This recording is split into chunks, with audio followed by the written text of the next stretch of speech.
Cameron Delport. I mean, that's not just a normal dismissal. This is an amazing fact. You'll be really impressed with this, and the guys in the box are listening as well. When these two played against each other in the Pakistan Super League, this is honestly, stay with me. Delport was playing for Islamabad, and Dawson was playing for Zalmi. Here's Abbott bowling to Wheater, bowls, and Wheater just hooks that over fine leg. Lovely pick-up shot over the head of Chris Wood, that's gone for 4. And Dawson caught Delport out for 72. Amazing, so he got him out caught there. Dawson in that game actually hit the last ball for 4. So, yeah, so that's not the first time Dawson's caught out Cameron Delport. Will repeat itself later on. No, the guys aren't impressed, and probably you at home are not impressed either. It is 8 for 1. Here's Abbott. He runs away from us and bowls 2. He's playing the same shot, and he's going to get the same result. 4. Whereas the other one was along the in the air, that one was along the ground, just to Lewis McManus's left, the wicketkeeper. Yeah, I'm a bit annoyed that he's allowed 2 fairly similar boundaries there for Wheater. That one a bit of an under edge, but still very effective. He'll have to change tactics, I would say. 12 for 1. They're having a look at the replay on the screen there, Carl Abbott, walking back to his mark.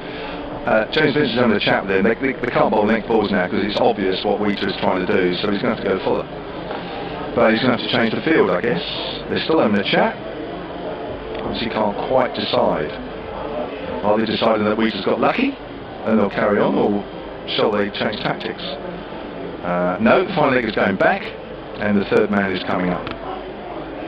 So maybe he will continue to bowl length, but with the final leg back he's got a bit of insurance.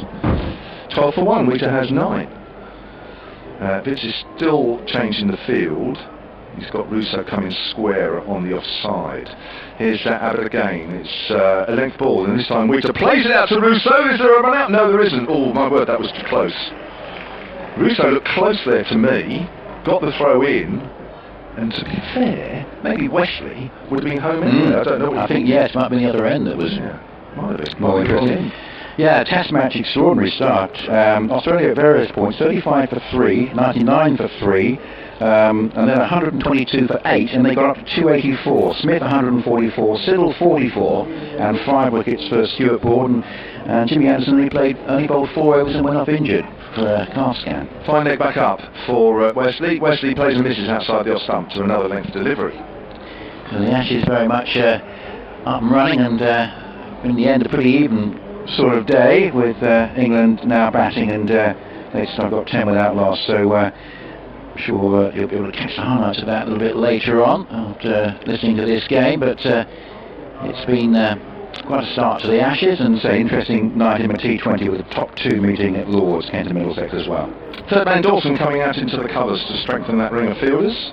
Away to our left, and it's Abbott to Wesley. Another leg ball. Wesley, big top edge down to third man, 1 bounce, and they'll come through for a single. Total moves on to 14 for 1. Wesley on to 3.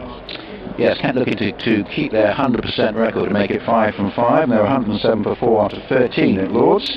Harlow Coon is 22 not out, so pretty even game there. I'm sure it's another cracking Thursday night atmosphere at the home of cricket. Yeah, looking forward to going there in a couple of weeks' time. Here's Abbott, runs away from us, bowls to Wheater this time. Wheater gets a length ball, he's in behind that, pushes that out towards mid-wicket, fielded by Sam Northeast. 2 overs gone here at Chelmsford, with Essex on 14 for 1. Have you got it on a Thursday night? Or, yes, it is. Tremendous, because that was Essex's first game, and it was the first match we played after the World Cup final, played on the World Cup final pitch. And it was actually made to look a better pitch than it seemed in the World Cup final, mainly because of ABW's. What it did underline is how good the 2 bowling sides were in that World Cup final. It was actually a better pitch, perhaps, than was made out by the 2 scores of 240 odd. I was going to say, the final wasn't a great game until that last hour, was it? Extraordinary. So anybody watching Wimbledon would have been spared the rest of that game. No, I mean, quite amazing, wasn't it? Right, so Morris has come on, and Chris Morris bowling from the Hayes close end, comes into bowl, and that's on the pads of Wesley. It's cycle sharp for LBW. Wait for the umpire's signal that it was entirely off the pad, and it was, so it was worth the shout, but it would have been probably going down the leg side. How has Morris been going? Yeah, by his own admission, he hasn't been happy with his contributions. I mean, he hasn't been bad. I guess he thinks he could have made more of an impact, but you know what these games are like. They can pass you by in a blink of an eye. And absolutely. He looks a good player all round, don't get me wrong, but I think he just feels he could have made more of an impact by now. As Morris, straight approach from the Hayes close end, bowls, and here it's a good bit of deception because Wheater was looking to crash that over the covers, 4 men serving the single on the offside, looking just to belt that over the top. But in the end, he'd just gone through with a shot a little bit too soon, beaten outside the off stump. So another dot ball, 15 for 1 in the third. Delport out first ball, caught by Dawson at slip off Chris Wood. Yeah, a little bonus that one. Yes, it's not what Essex wanted, having effectively weakened the batting. As here's Morris, bowls to Wheater. That's a very good shot. He's hit it to just wide of the man at mid-on. And it's gone away up to the wide long-on boundary, just cleared the boundary boards. It might have just crashed into the boards and got all the way for 6. But Wheater against his old side here has made a very good start, and it might just be his night. Promoted up the order. Can he almost do a Delport perhaps? He's started very nicely indeed. He's gone to 16 from 10, it's 21 for 1. Super shot that was. Lovely pick-up shot, wasn't it? So here is Morris again, comes into bowl, and Wheater slides that away just wide of point. There is a man down at third man. They've got one, I think, at the second. The throw comes in. Again, they have to hurry back into his ground, but it does so. And Hampshire just recover after that early blow, just looking now to try and get a second wicket, but at the moment it's Wheater in particular who is frustrating them with 18 from 11 balls, and it's 23 for 1 in the third. Well, he's so unorthodox, isn't he, Adam Wheater, that to bowl at him with only 2 men outside the 30-yard circle, it's difficult to know actually where to put them. Yeah, I'm also surprised he didn't open, having been listed as opener, because he's quite effective as a pinch hitter in this sort of situation. As that's run down nicely, down to a fine third man. There is a fielder there, but that was a nice stroke, just controlling it, playing it late, through where slip would have been, there is none. And it'll on the ground anyway, it goes down to third man. There's Mason Crane down there, and 1 more to a total, 24 for 1. Well, Mason was a lot finer there than I thought, because obviously here you can't see the last 5 or 6 yards, maybe 10 yards or so towards the boundary road. So I have to say, from the moment Wheater tapped that very fine, I thought that was going for 4. 24 for 1, so that single gives Wesley the strike. He's on 3, and this time Wesley gets a full length delivery, plays a nice stroke away, just back of the square on the onside. There is a man chasing around who can't stop that. It was Donald who was chasing around from deep square leg, one of the 2 boundary fielders. Thought he had a pretty good chance of stopping that, but in the end it's hit the rope. And after that calamitous start, Essex are settling down now. They'll be relatively pleased with 28 for 1 after 3, 19 Wheater and 7 Wesley, with Delport out first ball. Yeah, that over went for 14 from Chris Morris. That's what I mean, this is the sort of campaign he's had to start off with, really. It just seems that anything not quite in the right area seems to be punished quite easy off his bowling, and sometimes it just happens like that. Change of bowling. Chris Wood, who opened up from the Hayes close end, is immediately on now at our commentary end. 28 for 1. It's been a good start from Essex despite that Cameron Delport first ball. Wood left arm over then, bowls to Wheater, and it's short, and Wheater cuts that away, doesn't find the gap. That's a good stop by Donald. Throws it at the bowler's end, but Wheater's completed a single. It just does seem at this Southern group, we always think it's strong, but it almost seems stronger than ever. Now, there are 2 sides I think that are struggling at the moment, Surrey and Glamorgan. Surrey look a bit one-dimensional to me, and Glamorgan's batting is struggling. Yeah. But I'll let you know that. Well, it has been up to now, but of course, Glamorgan have quite a handy record at this year, don't they? Yeah, they do. They used to at the Oval. They lost, of course, they got knocked over 44, so maybe that's a good sign for Hampshire tomorrow. The wicket comes up, that's Sam North East. Wood bowls, that's pulled away, past Sam North East's right hand, almost to where he'd been brought up from on the boundary. 4 runs. Runs coming quite easy here for the home side now, despite that early loss, and that takes the total on to 33 for 1. Yeah, just what Essex wanted to settle them down, because really, if they had lost 2 or 3 quickly, without Bopara, without Chopra, that batting could have been horribly exposed. But I feel a little bit more happy now, settled into things. And this is a pretty good start, 33 for 1 in the 4th. Stable door and all that, North East has been put back out to deep mid-wicket. So a ring of fielders on the offside as Wood switches to round the wicket. Lovely drive on the out by Wesley. They can't complete a single. It goes too quickly to Vince. Throws at the stumps. Nearly takes Wheater's helmet off as he evades that throw. And it goes out towards Abbott, who's backing up.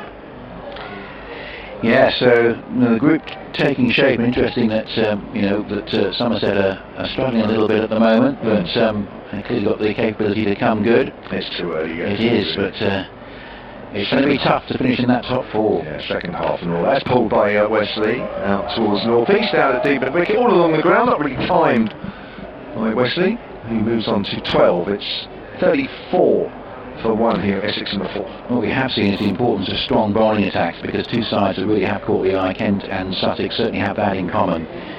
Even though Sussex's batting perhaps is a little bit brittle, their bowling attack is really quite remarkable, and should be enough to get them out of the group.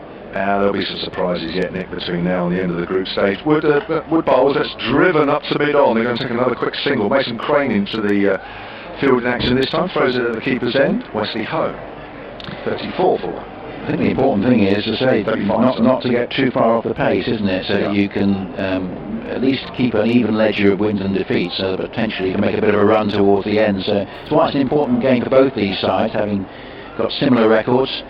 Win tonight will make things look a lot better. It will. You guys playing again tomorrow night, I know. We've got 2 games in 3 days. That's edged by Wesley, straight to short third man. Good piece of fielding by Chris Wood, I think that is there. Saves a certain 4. Wesley will keep the strike, end of the over, 4 gone. Essex 36 for 1. I think the only Sunday afternoon game Essex have got in this season's campaign, just off the top of my head, is actually the one at the Aegeus Bowl. That comes up in the August bank holiday weekend, which is an awful long way away. Yeah, good luck with that trip.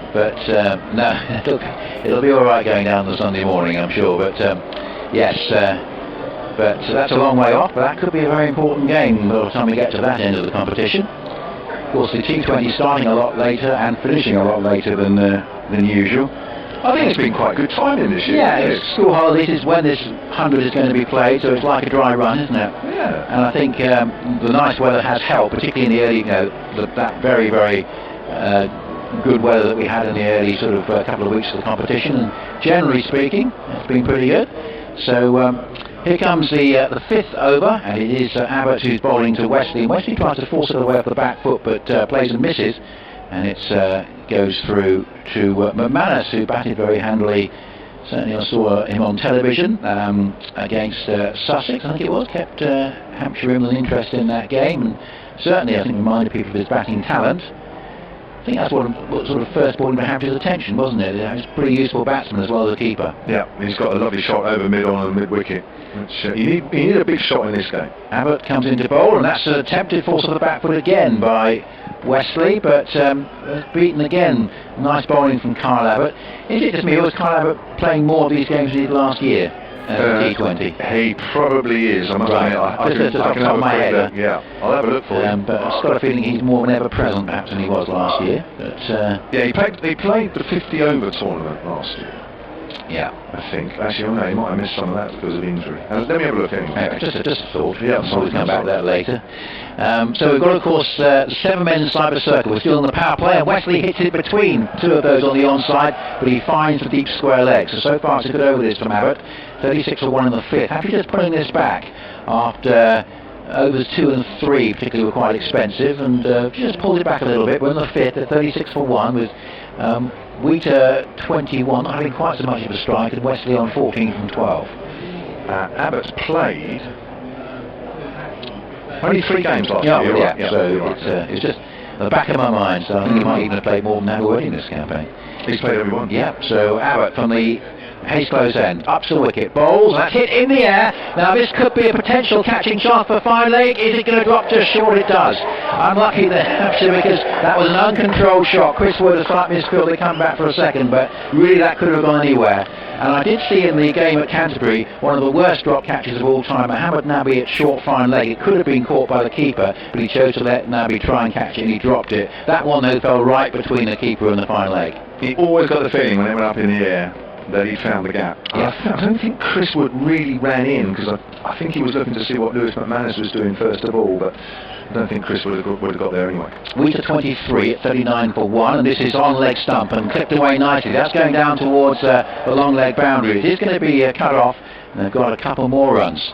So I think at the moment they've got their 2 boundary fielders at fine leg and deep square leg. So given that with a delivery on the pads, probably the 2 best places to have them really. Better than bowling short outside off stump anyway with the field the way it is. So Hampshire saving boundaries at this point. 41 for 1. Wheater 25 from 16 is going along very handily. Wesley 14 from 12. We're in the 5th over on BBC Essex and BBC Radio Solent on a dry evening for once here at the county ground in the T20 this year.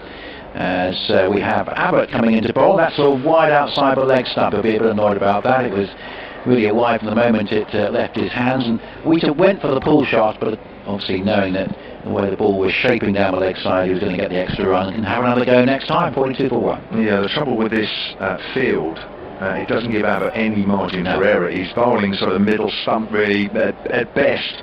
It's probably middle and leg, and of course getting slightly wrong, as we saw there, stand down the leg side. Yeah, quite unusual to have the 2 boundary fielders where they are, as this is driven away but straight to mid-wicket. Good line. By Wheater. It was well pitched up, and Wheater a bit restricted on his shot, only hit his mid-wicket. All told, not a bad over from Abbott, and Hampshire just clawed.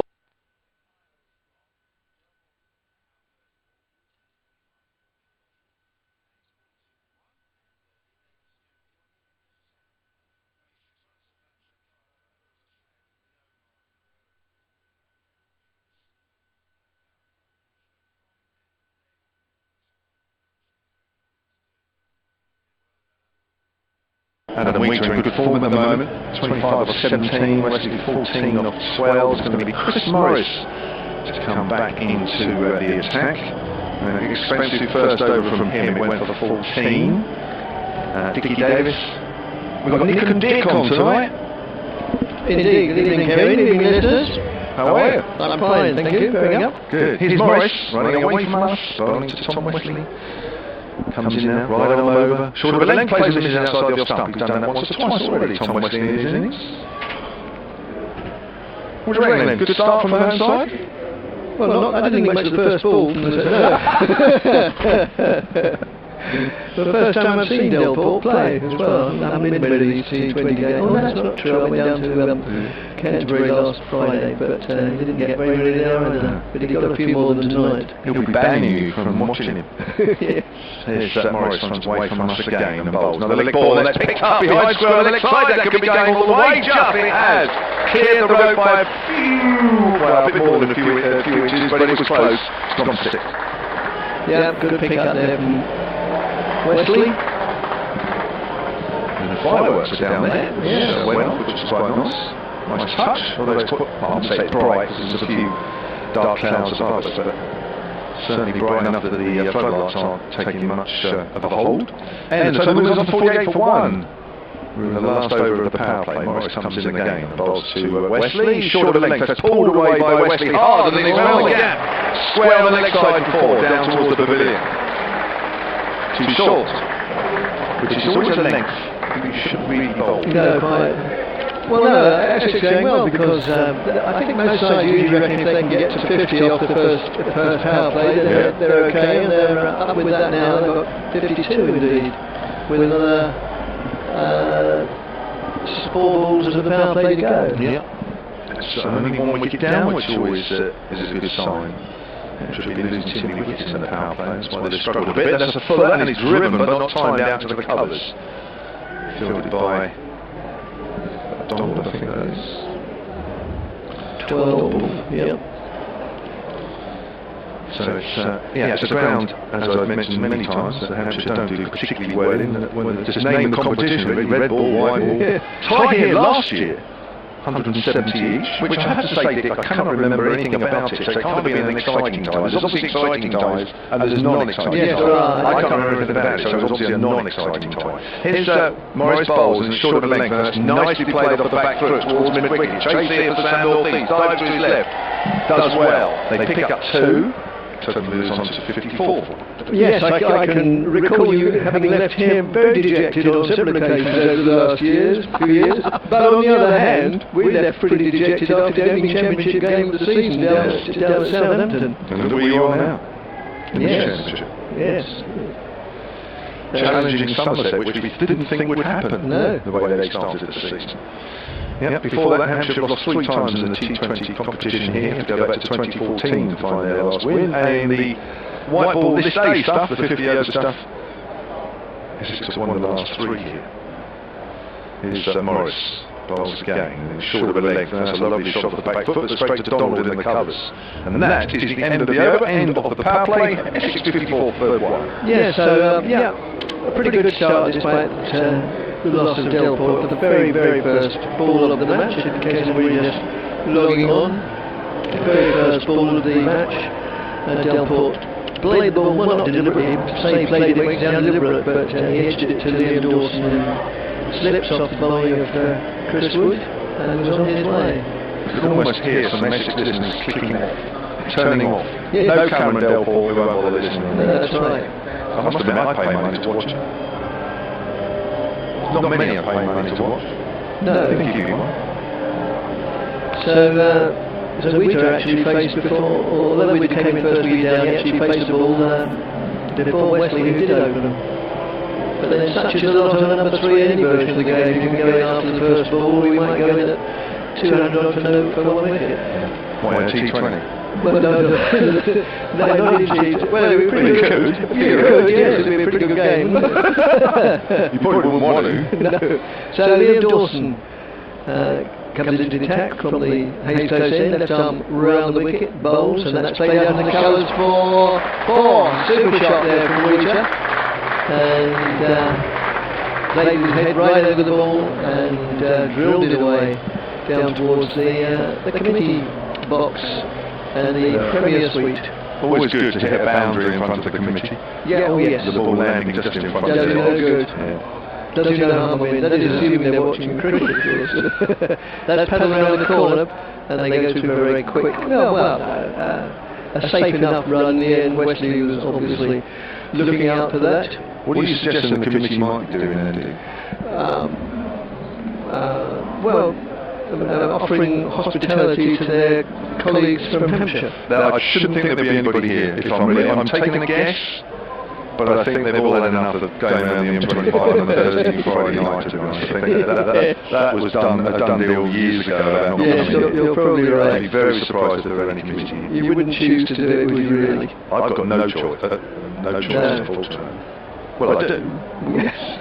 But it's probably just as well I do. Quite. Liam Dawson again, in off just 2 or 3 trotting paces, if that. Let's just play quietly out to long off. One further run a cruise, taking the score into the 60s, 60 for 1, Weeder on out 30, Wesley on out 27.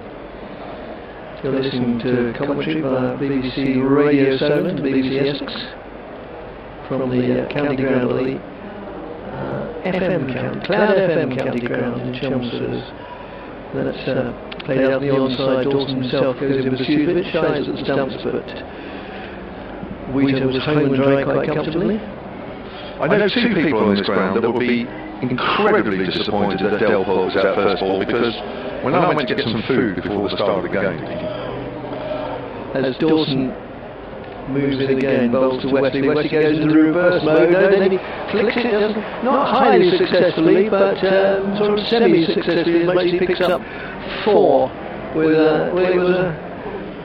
it was a variation of the Dilshan scoop, but it didn't really, it was safe enough. It went along the ground, whereas the real McCoy goes sort of, doesn't only bounces once before it crosses the border. And Dawson moves in again, and Bowley tries it again with even less success than the first, but he misses it altogether. Right, end of the over, 61 for 1, 63 for 1. Yep, 2 very disappointed people. Yeah, unfortunately, I may be building this up for no reason.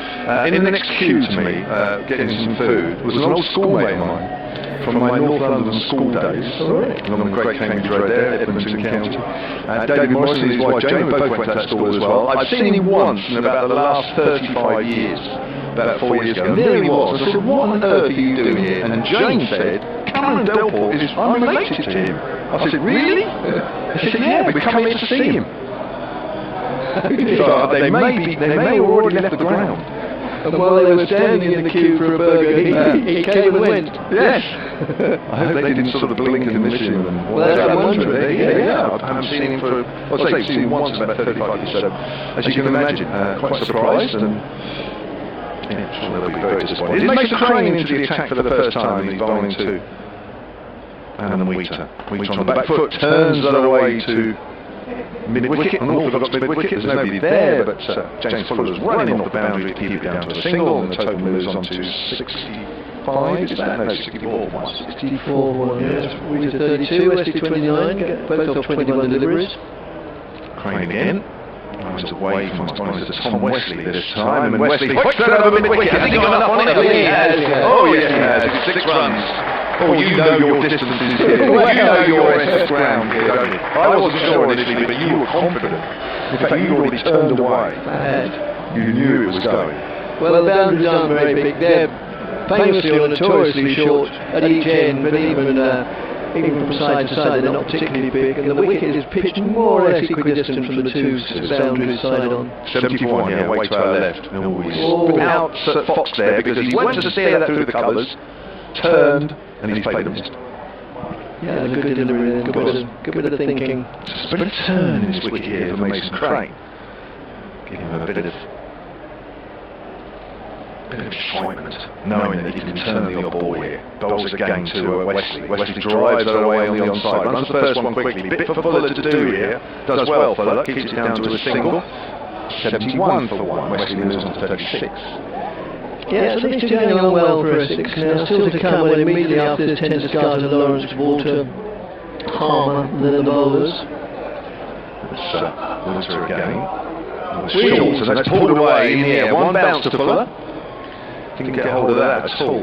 And Wheater, ball was very short there from Crane. To see that from time to time. On the other hand, Essex point of view, good job we didn't get hold of it a bit more and hold out. We might have done. 72 for 1. Good partnership between these two. All 72. Crane again then.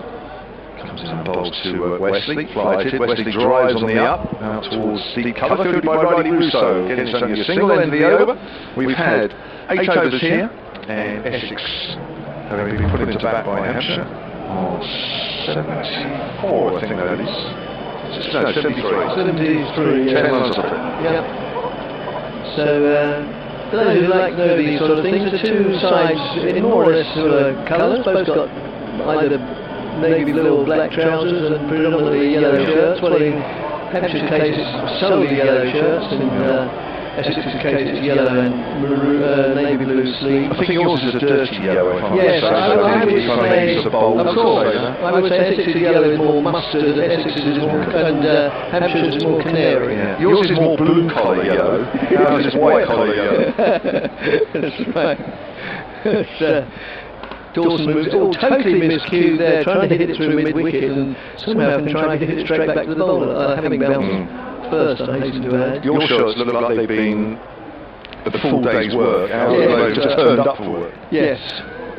Yes, well, it looks as if they may smell a little bit. And that's 6 more over the community stand at deep mid-wicket, promoting the merits of a well-known public school in the county,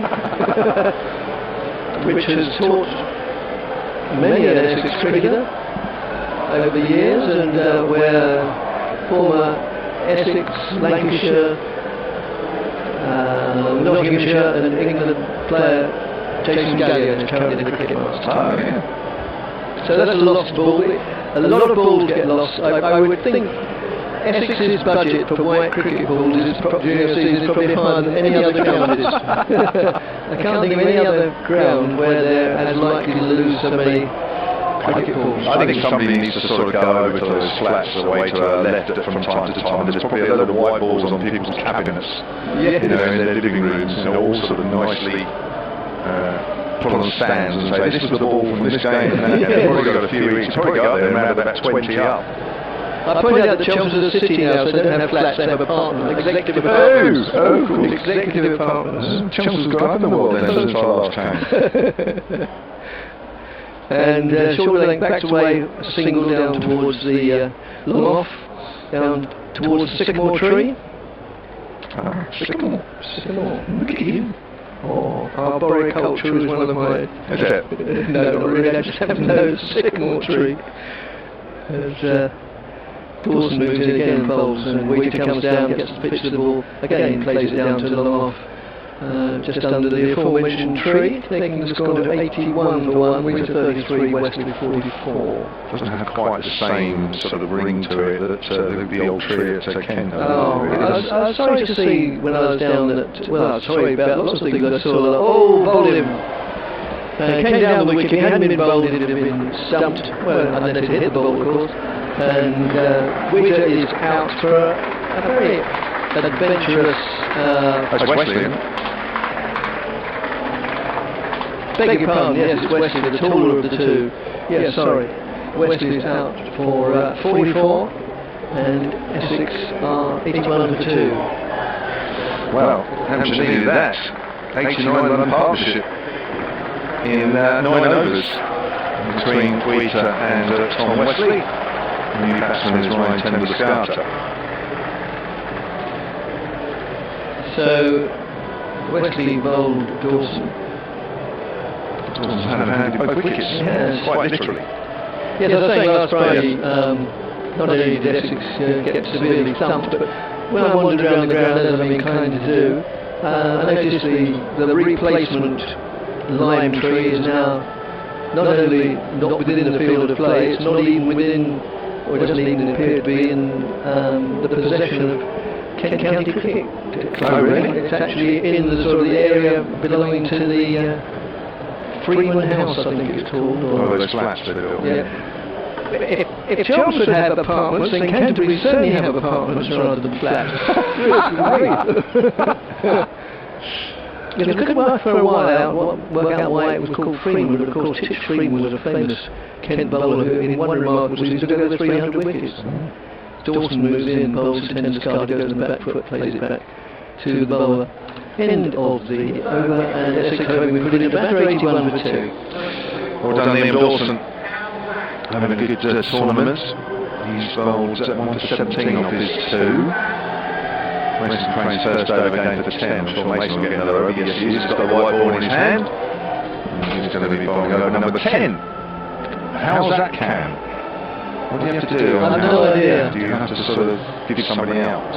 I don't know. I thought it was the kiss cam they had. Yeah, I like the kiss cam. I much prefer that. I hope it doesn't finish on us. I'm a bit worried what you do. That's the slow sweep out on the leg side from Winter. That's just a single. Sorry, I forgot we were doing alternate. Beg your pardon. No, that's right, no problem. 81 for 2 here. Winter moves on to 35 off 24. Brings Tim Scarter on strike to face his second delivery. Crane bowls. Wait, was a short one, and that's pulled away along the ground. Could have gone for more than that, just gone for a single fielded by Fuller. Mason Crane again just dragging that one down short, 83 for 2. Tennis Scarter, I think he missed out there, which he did. I'll tell you what we'll do, we'll look out for the kiss cam next time it's on the thing. Just duck. If it looks like it's coming over here, just duck. And pretend there's nobody here. There's a nice drive by Winter after extra cover. He's timed that lovely. Russo's not getting for that. A little bit wide, a little bit full. Winter waited, and his body weight went into that just at the right time. Just got superb piece of timing. Lovely shot there. Shot of the evening for me, that. Yeah, it was excellent. 39 he moves on to. Just avoided one solitary young seagull. There's seagulls in Chelmsford. Short again, he's pulled it up in the air now. Fuller's under it. Waits, takes it. That's a mistake there from Adam Winter. I'm not sure whether it was in two minds, whether they hit it out of the ground or along the ground, and in the end he's hit it at catchable height. Good take. And Winter goes. Soft dismissal for me, that. Winter goes for 39, 87 for 3. One thing or the other. And he paid the penalty. So Winter out for 39, and Essex are 87 for 3. Well, that's a real gimme. Hampshire had to work hard for wickets here after that first ball dismissal of Cameron Delport. They were really hard for 9 overs before they got Tom Wesley in there, and Winter just gifted him. So the two men that were going nicely for Essex have gone in the space of an over, and it's 2 new men at the crease relatively. Yes, Tennis Carter's only got a single to his name, and it's he who will be facing, because the batsman crossed while that ball was in the air. It is actually 87 for 3, I tell the line. I had 89 earlier, but that's an inside edge drive that's gone to fine leg, would you believe? It's a single. The scoreboard is saying 87, so it's obviously 88 now. I must admit, I thought Tom Wesley. Wesley was out on the score is 81. Yes. Sorry, I should look at Dave behind me. I forget you guys have a scorer. Oh, yes. Lucky you are. It's far too much money floating around DCS. Here's Mason Crane. I'm asked for a transfer. As that's worked on the onside. Past the diving Mason Crane. Lawrence is off the mark, up to mid-on. You could just touch a raw nerve with comments like that. Oh, really? Yes. Well, asking for a transfer? No. Suggesting that David gets palm crosses. Oh, I see what you mean. Yeah, 88 for 3. And Ted Scott has 2 to his name. And Dan Lawrence 1. 10 overs gone. Oh, fine. There you are. And Nick Glenhill moves in beside me. As Liam Dawson moves in from the Hayes close end. Bowls to Lawrence. Lawrence guides that backward square, backward point on the offside, and goes through for 4 runs. So a good shot from Lawrence there, just waiting for the ball to come onto him, and then timed it to perfection because Dawson's not very quick, and managed to put pace on the ball and just guided it to the left of the man. Already at backward point, but just out of his reach as Dawson moves in again and bowls to Lawrence. Lawrence comes down the wicket, hits him hard and high, and for 6, straight back over his head. And I think it's over the top of the black stripe strings down that end, and that could be yet another lost ball. Sure enough, the ancillary staff here on the ball, literally, because as soon as that was crossing the boundary beyond the sight screen, then they were on the outfield with a box of new balls, and umpire, who is it, Jeremy Lloyd, now picks one out that's appropriate. Yeah, he's in great form. Lawrence played a lot of shots like that in the Surrey game, where of course he had that great partnership with Delport. Done rather better than Delport already this evening with 11. But that was a fine stroke and reminiscent of many of those he played, 13 days ago now? Oh, the Surrey game? Yes. Dawson in again to Lawrence. And Lawrence plays that defensively, just trickles out to mid-on, and it's Dawson himself who makes ground to his right field. 99 for 3. We're halfway through the 11th over, so Essex look, tempting fate here. It looks as if they're on target for 200 unless they lose wickets, which is far from impossible. That's played out on the offside as well. Dawson coming back very well with 2 consecutive dot balls. Yeah, so far the weakening of the batting has not counted against Essex, but of course it depends on these two, I think. Yes, Dawson again, and Lawrence just pushes that out for a single down to Long, who moves in from the boundary to field it more or less on the ring of discs, and they go through for a single. The end applause greets the 3 figures, 3 for 100. Beg your pardon, 100 for 3, with 1 delivery in the 11th over remaining. And Tenderskar goes with the back foot, just chops that, just drops the bat on the ball, and they canter through for a very, very comfortable single, and Tenderskar will retain the strike. It's the end of the 11th over, with Essex having put in the bat 101 for 3. And a very good partnership between Wesley and Wheater, added 81 for the second wicket. Wesley 44 from 29 balls, with 3 sixes and 3 fours, and Wheater, who was the initial aggressor, 39 from 26 with a 6 and 4 fours. And they're out in consecutive overs, so it means that Lawrence and Tenderskar have to rebuild. Lawrence has started well. Here's Crane bowling to Tenderskar and looking for a potential caught behind there because he was pushing at that a little bit tentatively. Tenderskar likes to sort of have time to display himself in a little bit. And that one he was trying to run down third man but didn't make any contact. Nicely taken by keeper. Crane with his leg spin ball, very good delivery, and rather foxes Tenderskar there because he was looking to work it away for a single at least into the onside, but a little bit of a turn from Crane, and in the end he was happy to see it come off the outer half of his bat, back to the bowler. Nice delivery. Yeah, very good bowling indeed. So Crane looking to go through his variations. 12th over, 101 for 3. He picks that up. It's hit in the air by Tenderskar. He's got up to long off. He could be caught, and he is! Just a little bit, but didn't get enough distance on it. and it's gone all the way up to long off, and it's been taken quite comfortably in the end by Morris. Got underneath it just in front of the scoreboard. Thought initially that it was okay for Ted Descartes, but I think he realised quite soon that he just got too far underneath it, not enough distance, and in the end Morris judged it well. So Hampshire fought back well here after that second wicket stand. They've got 3 relatively quick wickets. It's 101 for 4 in the 12th. Now the scoring rate is good for Essex. They're starting to get a bit concerned about the wicket quality. Well, yes, 4 gone already when really most of the batting, admittedly Paul Walter is now seen more as an aggressive batsman than he is as a bowler.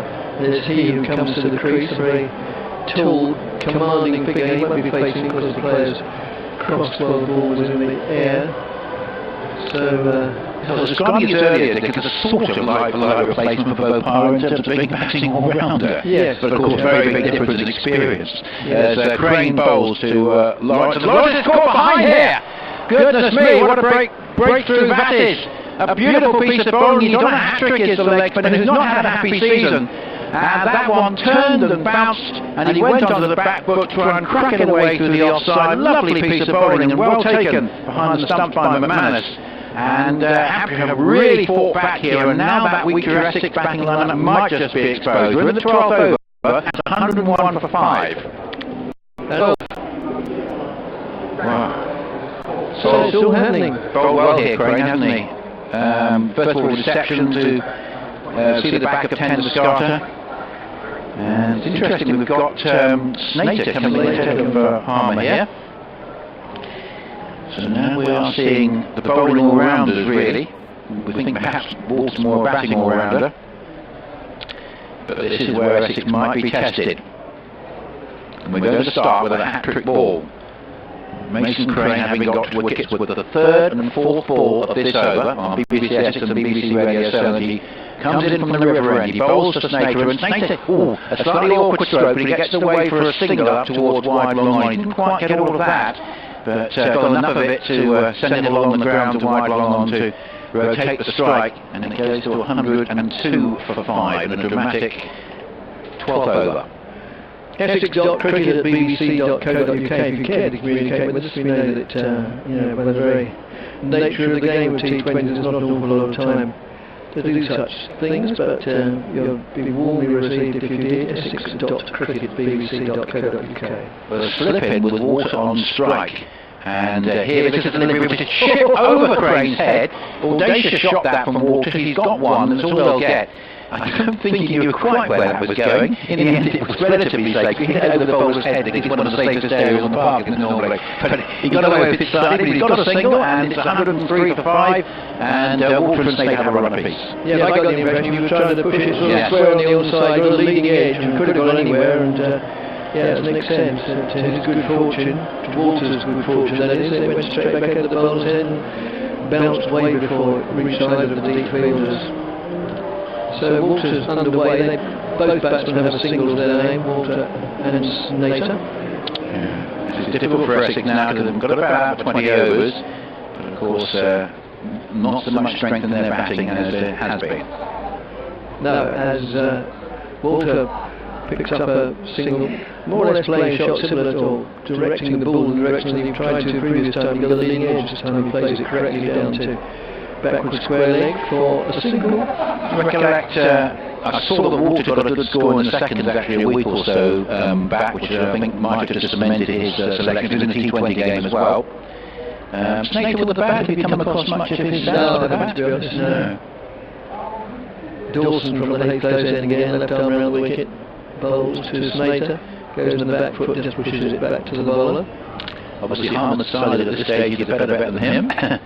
Which gives them some confidence because Harmer's a very capable batsman. Yes, Dawson to Snater. Snater tries to push that into the gap in the onside, fails to make contact. Goes through to the keeper, it must have brushed the pads, it wasn't signalled as a wide. Hampshire have a chance to bowl a couple of tight overs here. They do.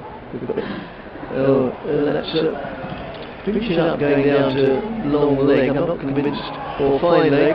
Oh, he's out, a run out, going back for a somewhat ambitious second. There's a good throw from fine leg and Snater is out one of those runs goes against his name, but Essex losing wickets, a bit of a clatter at the moment. They are 105 for 6.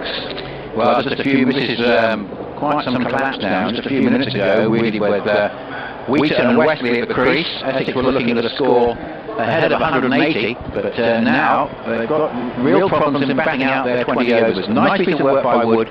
Finally, they got the throw in, and it did look out. I have to say, we haven't got the sort of best view from here, but it didn't look as though he was struggling to make his ground. The umpire confident enough to make the call, and a nice piece of work from Chris Wood. So what it means is Simon Harmer's going to come in to join Paul Walter, and it might be that Mohammed Amir is going to have to play a significant role with the bat before he gets the ball in his hands. But the question here is how many runs is Amir and co going to have to play with, because Essex need another 50 or so at least, you feel.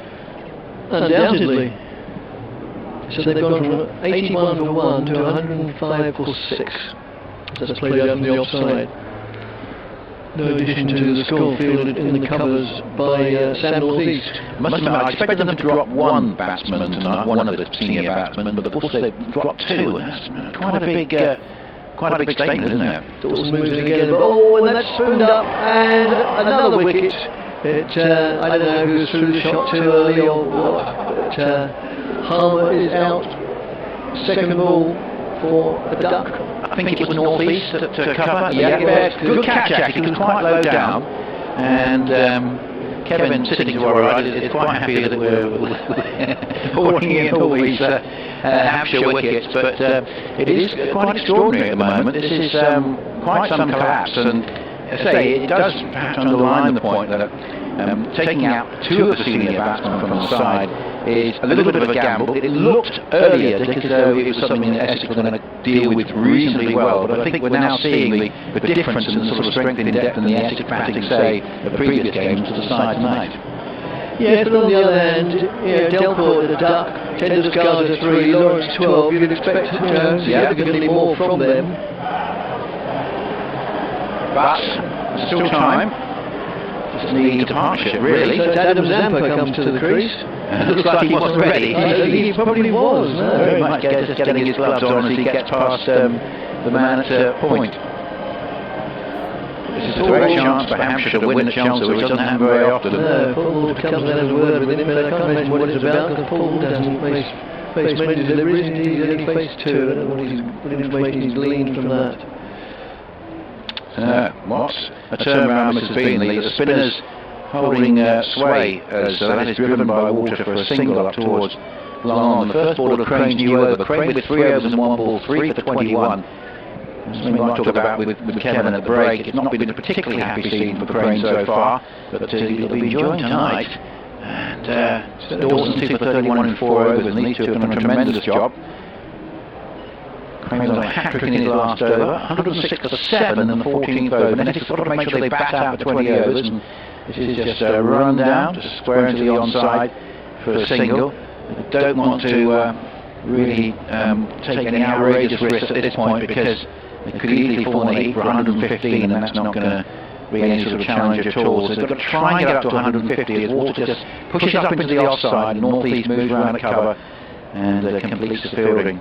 I guess what we have seen, of course, with the lack of the likes of, say, Bapara on the side, who might have just been able to calm things down in this situation, is that perhaps there have been sort of 1 or 2 loose shots, and of course the run-out doesn't help. There's another very good delivery from Crane, which this time beats Zampa. He pushes forward outside the off stump, and gathered in there by Lewis McManus, who's had a pretty good day behind the stump so far. 108 for 7 all of a sudden in the 14th over, after that 81-run second wicket partnership. This is driven away, nice looking shot here up towards wide long on. Donald comes in, they'll think of a second, but they can't afford to take the risk at this stage. In the end they would have got it because the throw was rather loose, but they, I think quite rightly, decided they couldn't afford another wicket at this stage, certainly couldn't afford another run out. 109 for 7, Essex put into bat in the 14th over.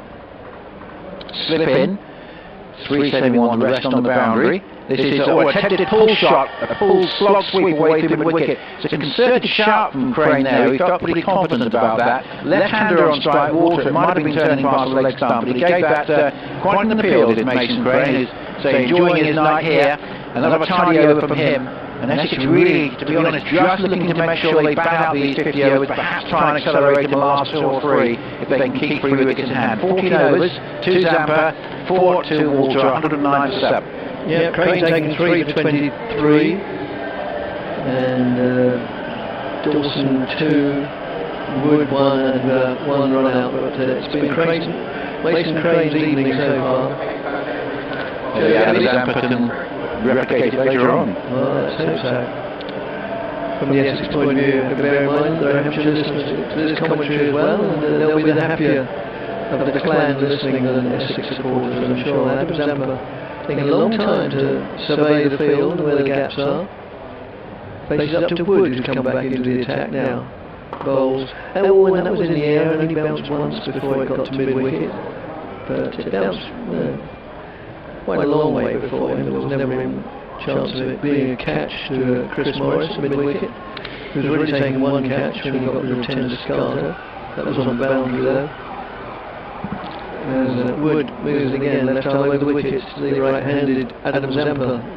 Oh, and that's his hold out to Sam North East. Well, trying to look at it, that was almost as if he was giving him catching practice. It was, the sort of thing they do before the start of play, and he just sort of, I'm not saying that he did say, look, here you are, Sam North East, here's some catching practice for you. If he did, North East would say, well, test me a bit harder than that, that's a double. And Essex 109 for 8. No, yes, for 8, 109 for 8. Slightly easier catch that time for North East, really straight to him at cover. And wow, this is a remarkable collapse. And as I say, Hampshire must be thinking, well, we've done hard work now, and it's just a question of they'll really be in a situation, Dick, where they're going to have a sort of run a ball chase and they can bat accordingly. They don't really have to take risks, unless something remarkable happens here in these last 2 overs. Essex is going to do well to bat out 20 overs. Very rare to see a side bowl out inside 20 overs. And I didn't expect to see it happen tonight when Wesley and Wheatle were going so well. No, quite. Mohamed Amir comes to the crease, left-handed, he bats, and just takes guard from umpire Russell Warren. Capable batsman. Yes, Essex needed to be rather more than just capable under these circumstances, as Wood moves in and bowls to him and just plays that quietly, trickles out into the middle area where it's fielded by Liam Dawson. Of course, Mohamed Amir, a successful member of the Pakistan World Cup side. Good to see him going well there, but just having a few problems getting his second visa of the season, come back to play for Essex, but he's here now. And Wood moves in and bowls to him, and he just dabs that down the offside. They think about a single, and they go through for it. And well, it would have been an overthrow, but Amir had to run so fast to make sure he gained his ground at the bowl's end, and he ran past it by a good 10-15 yards, and didn't have time to run the 35 yards back to secure another run. Curious feature of this Essex season in the T20, there have been most of the games there have been 2 significant batting contributions, not a lot else. The most extreme example being Delport and Morris, of course, but also with 10 Scarter and Wesley at Lords. As that's pulled away for 4 by Paul. I don't think he timed that correctly, but on the other hand, he's such a big man and a powerful man, and long levers, as they say in the trade, that even when he mistimes it, it's quite likely to go over the relatively short boundary here at county ground. So Essex move on to 114 for 8, of which Walter has 8. Amir just that single. And Walter augments that score by 1 as he pushes it out again to deep mid-wicket, and they go through for a single. End of the over, end of the 15th over. Essex having been put into bat 115 for 8. After a few more words from Nick, he'll be joined by Kevin James. We might keep you on, Dick, from the solar point of view, the way things are going, but 114 for 8. Dick back with us later. It is dry. There's a bit of heavy cloud around, actually, just walking around the ground. I was thinking we might get the odd bit of drizzle, but it looks like we're going to be okay. The floodlights are taking effect, and the home crowd a little bit stunned by what they've seen, because it's been a very curious innings. 0 for 1, 81 for 1, and 115 for 8. And all told, Hampshire will be delighted. They just have Hampshire in these last 5 overs trying to just close the innings out, take these 2 wickets, and then are looking at a runnable chase. Essex somehow got to hope that Paul Waters has got plenty of runs in the seconds, including in the T20 very recently. Mohammed Amir, of course, has got international experience and is a capable batsman. These 2 can do something, but Kevin, Essex got a lot of work to do. God, that's an amazing bad spell, wasn't it, for Essex? 5 for 8 in 18 balls. Thank you, Dave. Absolutely remarkable. So, here comes Morris bowling, and that's driven away up towards long on for a single. Nice looking shot from Walter. Got 2 left-handers in now, and it's 116 for 8. And they can't afford to take any big risks, can they? Because they've got to try and bat through the 20. Well, they've been using up the overs for the last 2 or 3 overs, haven't they? Really? I mean, Walter looks a strong boy to me. He actually acts as though if he bats out, he could do some damage. So even at 116 for 8 looks not a very good situation. Actually, if he bats the last 5 overs and has a bit of a freedom to hit the ball, I think he's still a potential problem for him. Yeah, could make 150, 160 if things went exceptionally well, but of course they can't take that many risks, that's the thing. And Morris bowls and it's hit by Amir straight to back of the point. And North East has 3 catches from 3 attempts. This time he's actually back of the square, whereas the previous 2 were taken at cover. But Mohammed Amir will be hoping for a better contribution later on with the ball and with the bat. But it may be, unfortunately from Essex point of view, that Walter is going to be stranded. I think Walter is batting in the right place. He was used as an opener a bit last year, but he's batting in the right place. But he must be thinking, I'm 10 not out, and I'm in great danger of being stranded here.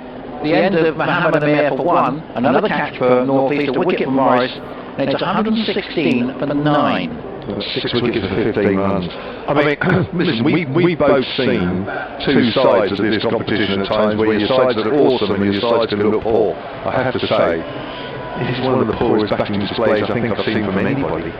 It's been a lot of changes in cricket, yeah. I mean, listen, I don't know whether the wicket is just holding a little bit. A lot of batsmen have been caught cover and they sort of thicky edges. We'll talk in the interval, but what about Mason Crane getting 10 to start and live with consecutive deliveries? Fantastic, he's a much better bowler than he was early on this season. He did a lot of work with Mushtaq Ahmed. It's worked, he worked with him for about 10 days, that's all. But Mushtaq Ahmed just got him to bowl 1 ball. He said, look, just bowl 1 ball. That keeps you on. You're trying to bowl 3 or 4 different balls all the time and they're going all over the place. You'll never stay on the bowl anything. So he's just got him to bowl leg spin, and it's slowly but surely coming back. Yeah, we'll have a little chat about that during the interval. It's a blue sky around, say some heavy cloud cover over the apartments, but pretty dry. And here comes Morris. 1 more wicket for Hampshire to take, and he bowls and Quinn will drive to cover, and there's no run. But all he can do, Quinn, really, I think, is just try and give Walter a strike and hope that Walter can hit a couple of boundaries and somehow Essex can get, say, 135 or something like that. But 116 for 9, having been 81 for 1 and on course to about 190, we thought. I thought we were going to get millions. Yes.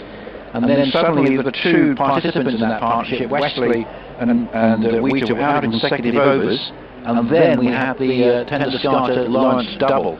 And here is a full toss from Morris, and it's driven up towards mid-on, and a shot at the stumps comes in from Donald, and it doesn't hit the stumps, and in the end Quinn is so far behind the stump at bowler's end, there's no chances of picking him an overthrow, because he can't really take such risks. And it's 117 for 9. I'm just wondering, what does Walter do? Just go for it? Now there's only 1 wicket left, or does he just play out 2 or 3 overs and then go for it? It's a difficult one. Yeah, there's just 1 wicket left. I think, obviously, I'd be very surprised if they can defend this, but another 25, 30 runs. It looks a pretty good pitch, though, that's the thing. It looks typical Chelmsford. Yes, it doesn't look unusual. It's not as though they've got a rogue pitch here or anything like that. It looks typical whitish pitch, not a lot of live grass there. And here's Morris, he's going to go round the wicket now to bowl to Walter. Walter picks this up, hits it out towards deep mid-wicket, but safe, and it goes 1 bounce for 4. So really it was all down to Paul Walter, who's forced his way into the side with some good batting contributions in the second. And there was a good pick-up shot, and it went between deep mid-wicket and long on, and bounced once into the rope. Well, it looks like he's going for it, isn't it? Looks like he's not going to hang around. No, it was in the slot, almost in the slot. Not quite, but it was close enough. And Morris has got to think about what can he do, knowing how Walter is going to play here. He goes round the wicket, bowls a very good delivery actually, it's right up in the block hole, and restricts Walter's scoring options to a single ball. It does mean that Walter's kept a strike, which is good from an Essex point of view. So an amazing night here at Chelmsford so far. Who knows, there might be some more twists and turns. But 81 for 1 has become 121 for 9 after 16 overs. It is extraordinary. It's amazing to think there's still 4 overs left, 24 deliveries, which is loads. I mean, sides can score 78, 70 or 80 of that many. Just quite incredible that Essex have just not got anybody left apart from Paul Walters to try and take advantage. I mean, I have to say that as well as his poor batting performance, I mean, it's a glaring obvious situation here with no Bopara. I mean, Bopara would have marshalled it. I've mentioned it a couple of times. But I mean, what is going on there? Yeah, it's What's the situation? I was surprised that 2 senior batsmen were left out. But see, one, they had to leave somebody out because they were a bowler like Canterbury. And Tennis Guy was saying that in an interview, but leave out 2, well, that's pretty gamble. Here's Abbott, then comes into the left-hander, Walter, gives himself some room. Drives it down the ground for 4. Dropped the Yorker there, Abbott. Hit the bottom of the bat, but Walter's still got power on the shot. Well, he's a very capable batsman, Paul. It didn't quite work as an opener. Last year, had a few outings in that, but he has played quite a few of these games, and in fact this is his 28th T20 game, the man from Basildon. His first of this season. We won't hold that against him. And forcing his way with 87 not out against Surrey seconds at Chelmsford at the end of, actually, about 2 or 3 days ago. Somebody's got to come from Basildon, haven't they? 126 for 9. It's a lovely spot, isn't it? And Walters on 19, faces Abbott once more. And Walter hits that high, let's go for 6 over mid on. Don't bother chasing that, it's gone on the roof of the house. Over the boundary. Somebody's lost a tile. Somebody will be replacing that, and I'm sure we'll be claiming on the club insurance. But we've got to be honest, we're talking about Bopara. You see, if Bopara had played, was there a place, with Amir coming into the side, was there a place for Walter? Yeah. So we have to be honest, and if Walter does come off big time here, then you have to say that it's justified, because he's effectively the batting all-rounder replacement for Bopara. Yeah. I mean, for me, it's the reason why Bopara's not playing. It's more obvious. It doesn't matter to me whether he plays or not, but why he's not playing, I think, is very, very interesting. There's probably a perfectly logical explanation, but is it because he's going away and playing in that Euro T20 side? That's a Yorker, which is dug out and is played out towards point. Walter will come through for a single. Moves on to 26 or 13, playing a good innings for his side. It may yet give them a total that they can defend. 132, 133 for 9 it is, Essex. Well, at least a little bit of a last wicket partnership, just obviously being led by Walter, but Quinn now has to strike 3 deliveries, obviously looking for a single. It's amazing to think we're still only in the 17th over, to get my head around that. Yeah, it's a lovely evening as well, it's lovely and warm. Bit of sunshine, just a bit. Maybe out where they're playing. It's Abbott. Through sunshine actually. Bowled, and that is it! We will never know just how Walter would have played the last few overs, because Quinn is out, bowled for 1, and Essex are all out 133. Well, Kyle Abbott there, sensing he had the chance, of course, against the number 11 with 3 deliveries to bowl at him. And that was a lovely piece of bowling, wasn't it? Just the ideal delivery, good pace, up in the block hole.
We weren't quite as bad as that, otherwise it doesn't make very good broadcasting. We literally lost the word, but it does defy explanation at times.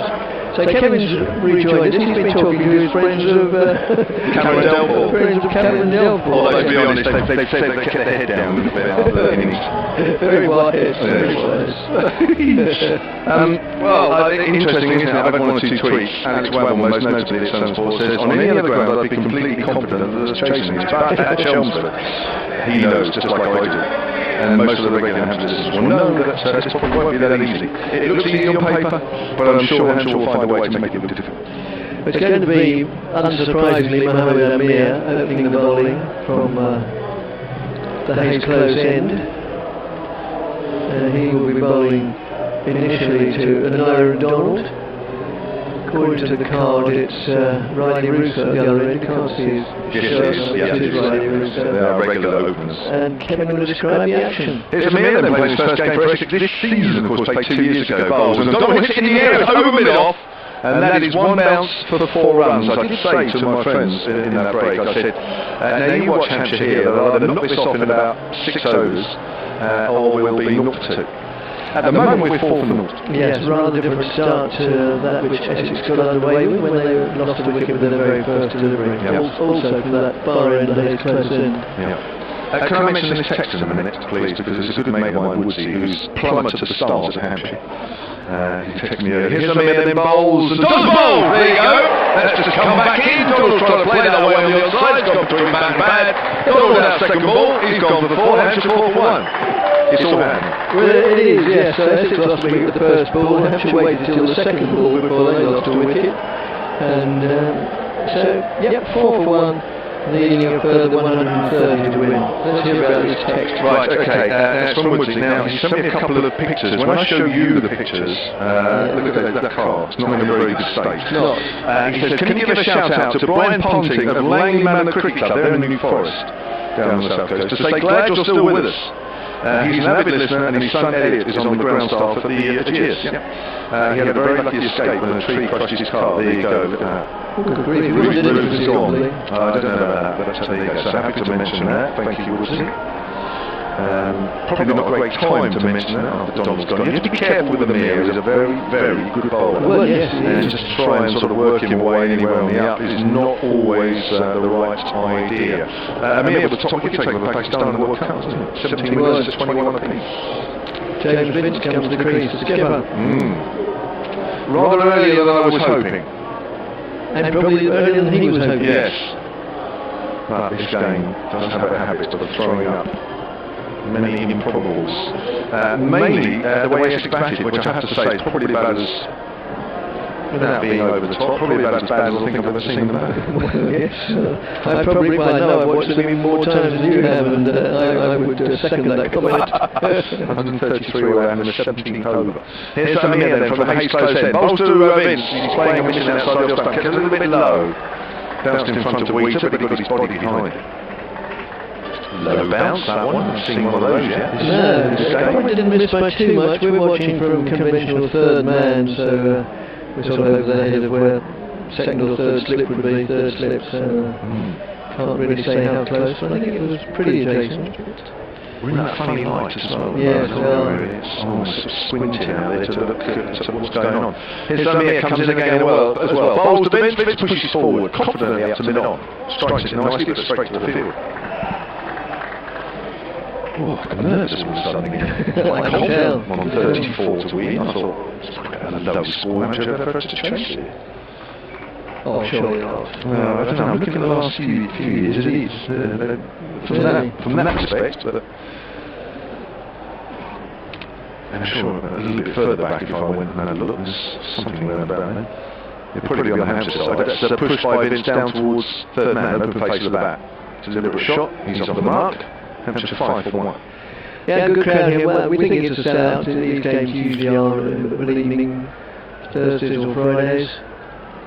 And the vast majority Essex supporters, obviously.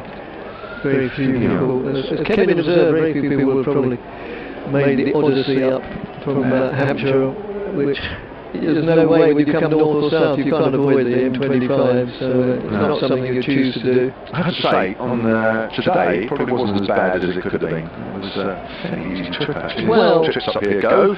Russo pushes that away to square leg. He's off the mark as well. 6 for 1. I think that's the end of the first day. Yes, it is. Actually, 1:34. Well, as soon as the schools break up, all the roads are a little bit quieter, aren't they? Because usually on average about another 5 weeks in the school holidays, and on average about 20%, should be 20% fewer cars on the road. Which can make all that difference.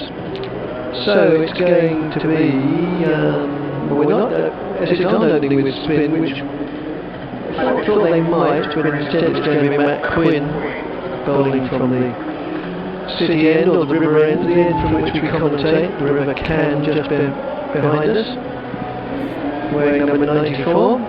What, the River Can? The River Can is just behind us. The River Can is not wearing 94. Well, I don't know, I haven't looked at it, it might be. Sorry. I was only half listening. There may be some things on the River Can wearing 94 because there's a lot of canoeists. It's very popular with Chelmsford Canoe Club. Oh yes, very, very popular indeed. It's a nice little river, the Can. Flows right through the middle of Chelmsford and then into the River Chelmer. Unsurprisingly. How far away? Oh, it's still in the middle of the city where the two rivers converge. As right arm round is Quinn bowling to the left-handed Russo, tucks that back to the square, and they scamper through. Well, they're looking for a second, but it wouldn't be there. And indeed, it's not. A very good throw comes in. And then the River Chelmer, in its turn, flows out into the Blackwater, which in turn flows out into the North Sea. So there you are. That's about the extent of my geography in and around the Essex coast, exhausted in one sentence. Very impressive. Not really. I can picture that. Thank you. You've helped me picture the Essex landscape. As Quinn right arm over the wicket now to Vince, who plays that back to the square on the offside, and they go through for a single. Same part of the field, and to the same fielder, Zampa, I think it is, as the previous delivery, but different position because one batsman's left-handed and one's right. Played that very late, Vince. Yes, it is. On the face of the bat down to third man with a full defensive. It was. Just notice that Zampa has a bit of towel out sticking out his backside as well, just like Mason Crane, but Zampa's is longer. It's almost as if he's deliberately done it, because my towel hanging out my backside is longer than yours. My dad's bigger than your dad. Pushed out the onside, they scamper through for a single. Tennis Carter acrobatically dives away in fields. Yes, he's got a tail. Yes. It's like a tail of a horse. Something like a tail of a horse, yeah. Huge. Thereby hangs a tail. Yeah. It's outrageous. 8 for 1, meaning 134 to win by virtue of Essex being bowled out in the 17th over for 133. As Quinn moves in to Vince, and Vince hangs the bat a little bit outside the off stump and goes through to Wheater. Has one slip keeping him company, there's a third man, a backward pointed cover, an extra cover, a mid-off, so it's a 6-3 field, and a mid-on, deep mid-wicket, and a fine leg 2/3 of the way to the boundary, to the sycamore tree. Sycamore trees and rivers you get, you see that? There's the next delivery. Out of field, well, not really convincing. There's something about that appeal that just felt, no, they don't really mean it, they're trying it on a little bit. Maybe? Possibly, yeah. Vince was trying to, he demonstrates afterwards he was trying to turn away into the enormous gap on the onside. Yeah, it could have been inside. It is one of those where you get excited, but yes, as you're shouting, you think, no, we won't refer it. Not like the test. Loads of those, yes, weren't they? As chopped down for a single down to third man. Yes, former Essex and England captain was merciless with his criticism of the umpires today. He pointed out that nearly every decision had to be referred, and most of them were overturned one way or another. Yeah. End of the over, needing 134 to win. Hampshire are 10 for 1. Mike Martin at Chelmsford says, is it wrong of me to take huge pleasure every time Mason Crane gets rid of Wheater? No, it isn't, because I'm exactly the same. Mason Crane getting Wheater out caught mid-wicket, actually. It was a soft dismissal, wasn't it? Wheater played so nicely with 39. He just really holed out to see the mid-wicket follow. It wasn't a difficult catch either. Mason Crane bowling well today, 3 for 24. Dawson backing him up well with 2 for 31. Simmons doing a lot of damage there. Essex at one stage losing 6 wickets for 15. They were 87 for 2 with Wheater and Wesley going on nicely. They were both out within an over of each other. And the next delivery, trying to whip it through the onside, gets a leading edge and finishes up with 4 just in front of square on the offside. It's Shane Slater bowling from the far end. So Amir only had the one over or 2. One, yes, of course, because this is the third. Slater in again, bowls to Vince. Down the onside. No addition to the score. Yes, there is one run cruise. At the same time I was talking, I was thinking, should I be commentating on this? Well, I was being too polite to actually butt in. Don't be. No, I am. I feel like I'm always polite. Because you guys are so good together. Which suggests you aren't anywhere else. There's one or two commentators I would have liked in, but I have too much respect for you. Carry on, thank you. Likewise. Thank you. 15 for 1. He's got quite a witty accent, hasn't he? He has. Slater. The Dutch-born, well, no, Zimbabwe-born, isn't it now? Russo hits it high into the night sky over mid-wicket, and that is 6. Very close to the committee box, or is the committee box on the end? Because if they are on the end, that's gone into it. No, the committee box is the right-hand end. Right, so it's hit it the right hand. Where there's the soft seating rather than the normal hard plastic. Lovely shot, lovely piece of timing from Russo. That's quite a big hit. It might be small ground, but still a big hit. Oh yes, that was 6 on most grounds. He's on 9, 21 for 1. 134, remember, is the target. Slower ball. Russo plays that out behind square on the offside. Quickly running his Vince, and 1 and 2, he makes just a herd in front of us going, come on. As if they're already getting a little bit hacked off with the home side. The fact that they haven't really excited the crowd here. That was Delport running in, who didn't pick it up cleanly. He's not had a great night. Not really, no. Nor have my mates that have come to watch him. They've had a great night. Kept telling me how great he was against Surrey. Well, he was. He was. Here's Slater again. Length ball, let's drill him. It's hard back into his stomach. He couldn't get out of the way of that one. We should laugh, because I think that's hurt him a little bit, but he's walking back. I think he's smiling actually as he walks back, which is good to see. It wasn't a catch with Hayes, it hit hard into the ground and then into the midriff of Shane Slater. His follow-through was quickly aborted. Yes. As the ball hit him. In fact, it almost stopped his follow-through, didn't it? The ball sort of halted it. Yes. 22 for 1 then, Vince on strike. Slater right arm over, comes in from the Hayes close set, bowls. Slightly short of length, nicks back, hits him high on the pad, good delivery to finish off that over. No run, ball goes out on the offside. 22 for 1, 3 gone. Yeah, so, well, I suppose if you look at the statistics, then Essex were also 22 for 1 at one stage, but there was that middle order clatter that, well, it wasn't just the middle order, no, it was 8 wickets went for the addition of 35 runs, which is just ridiculous. Not good. No. Lots of soft dismissals and that, wasn't there? All the work. Cover, and not hit very hard either, where there was looping catches. Didn't look good.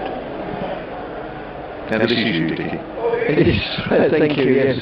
Oh, and that is over the head of me off. I just held my breath because I thought for a moment he was holding out to the skipper, Simon Harmer, but no, it was way over his head. And somebody's arrived, not in this box I hate, but in front of us, with 1, 2, 3, 8 dishes of chips, which is just going to walk past us with the smell wafting in. It's not 8, it's 6, but all which were liberally smothered in tomato ketchup. But that's not for one person. This is Essex. That's only the first course. Nudged away back with a square for a single. And 1 run. Cruz to Russo's account. He moves on to 14. Vince on 8. And Hampshire 27-1. Yes, good start.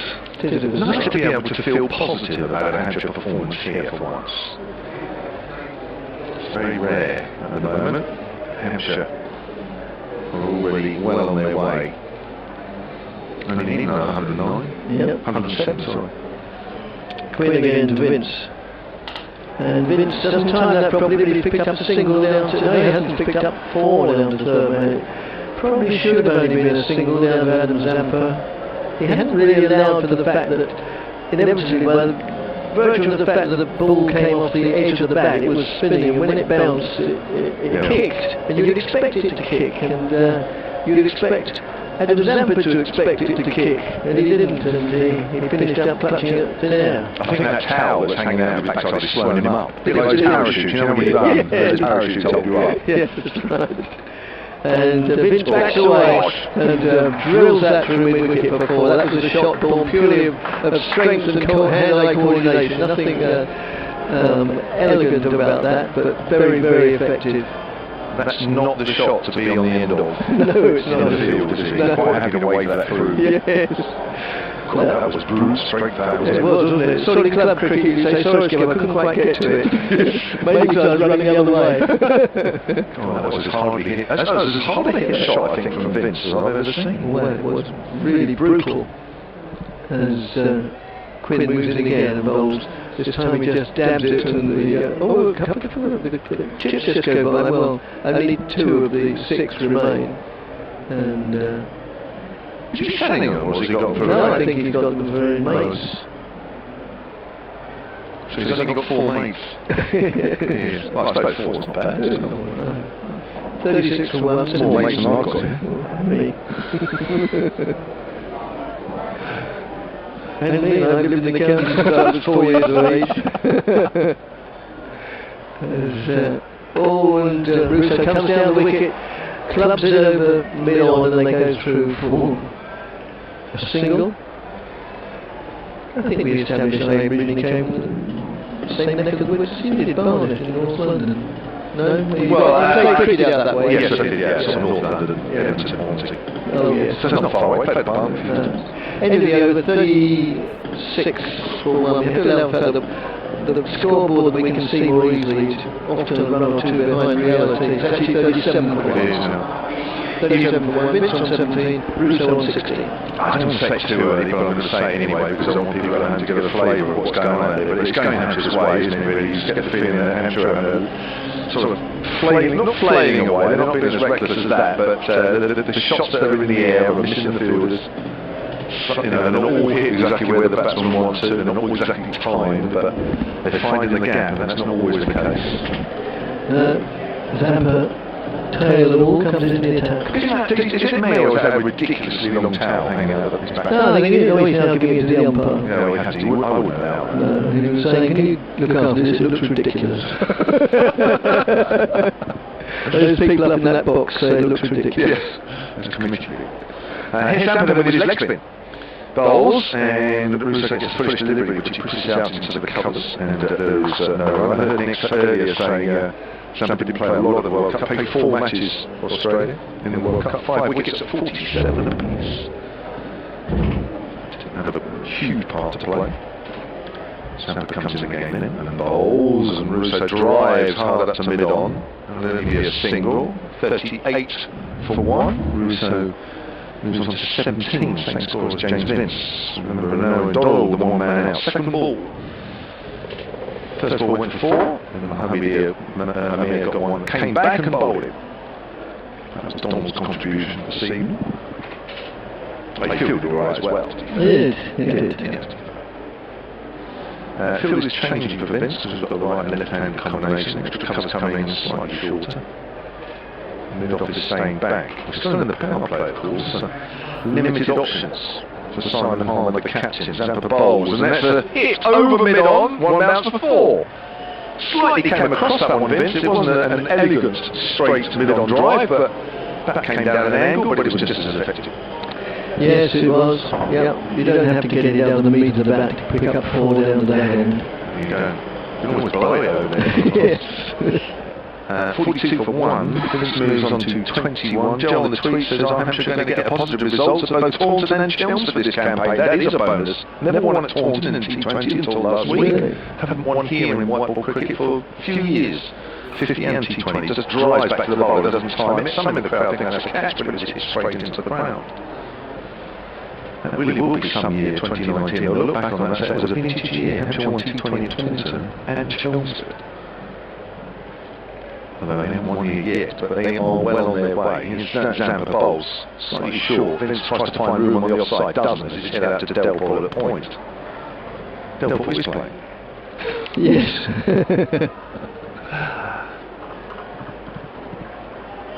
Just face to one ball if you just joined us. Is that first ball of the game?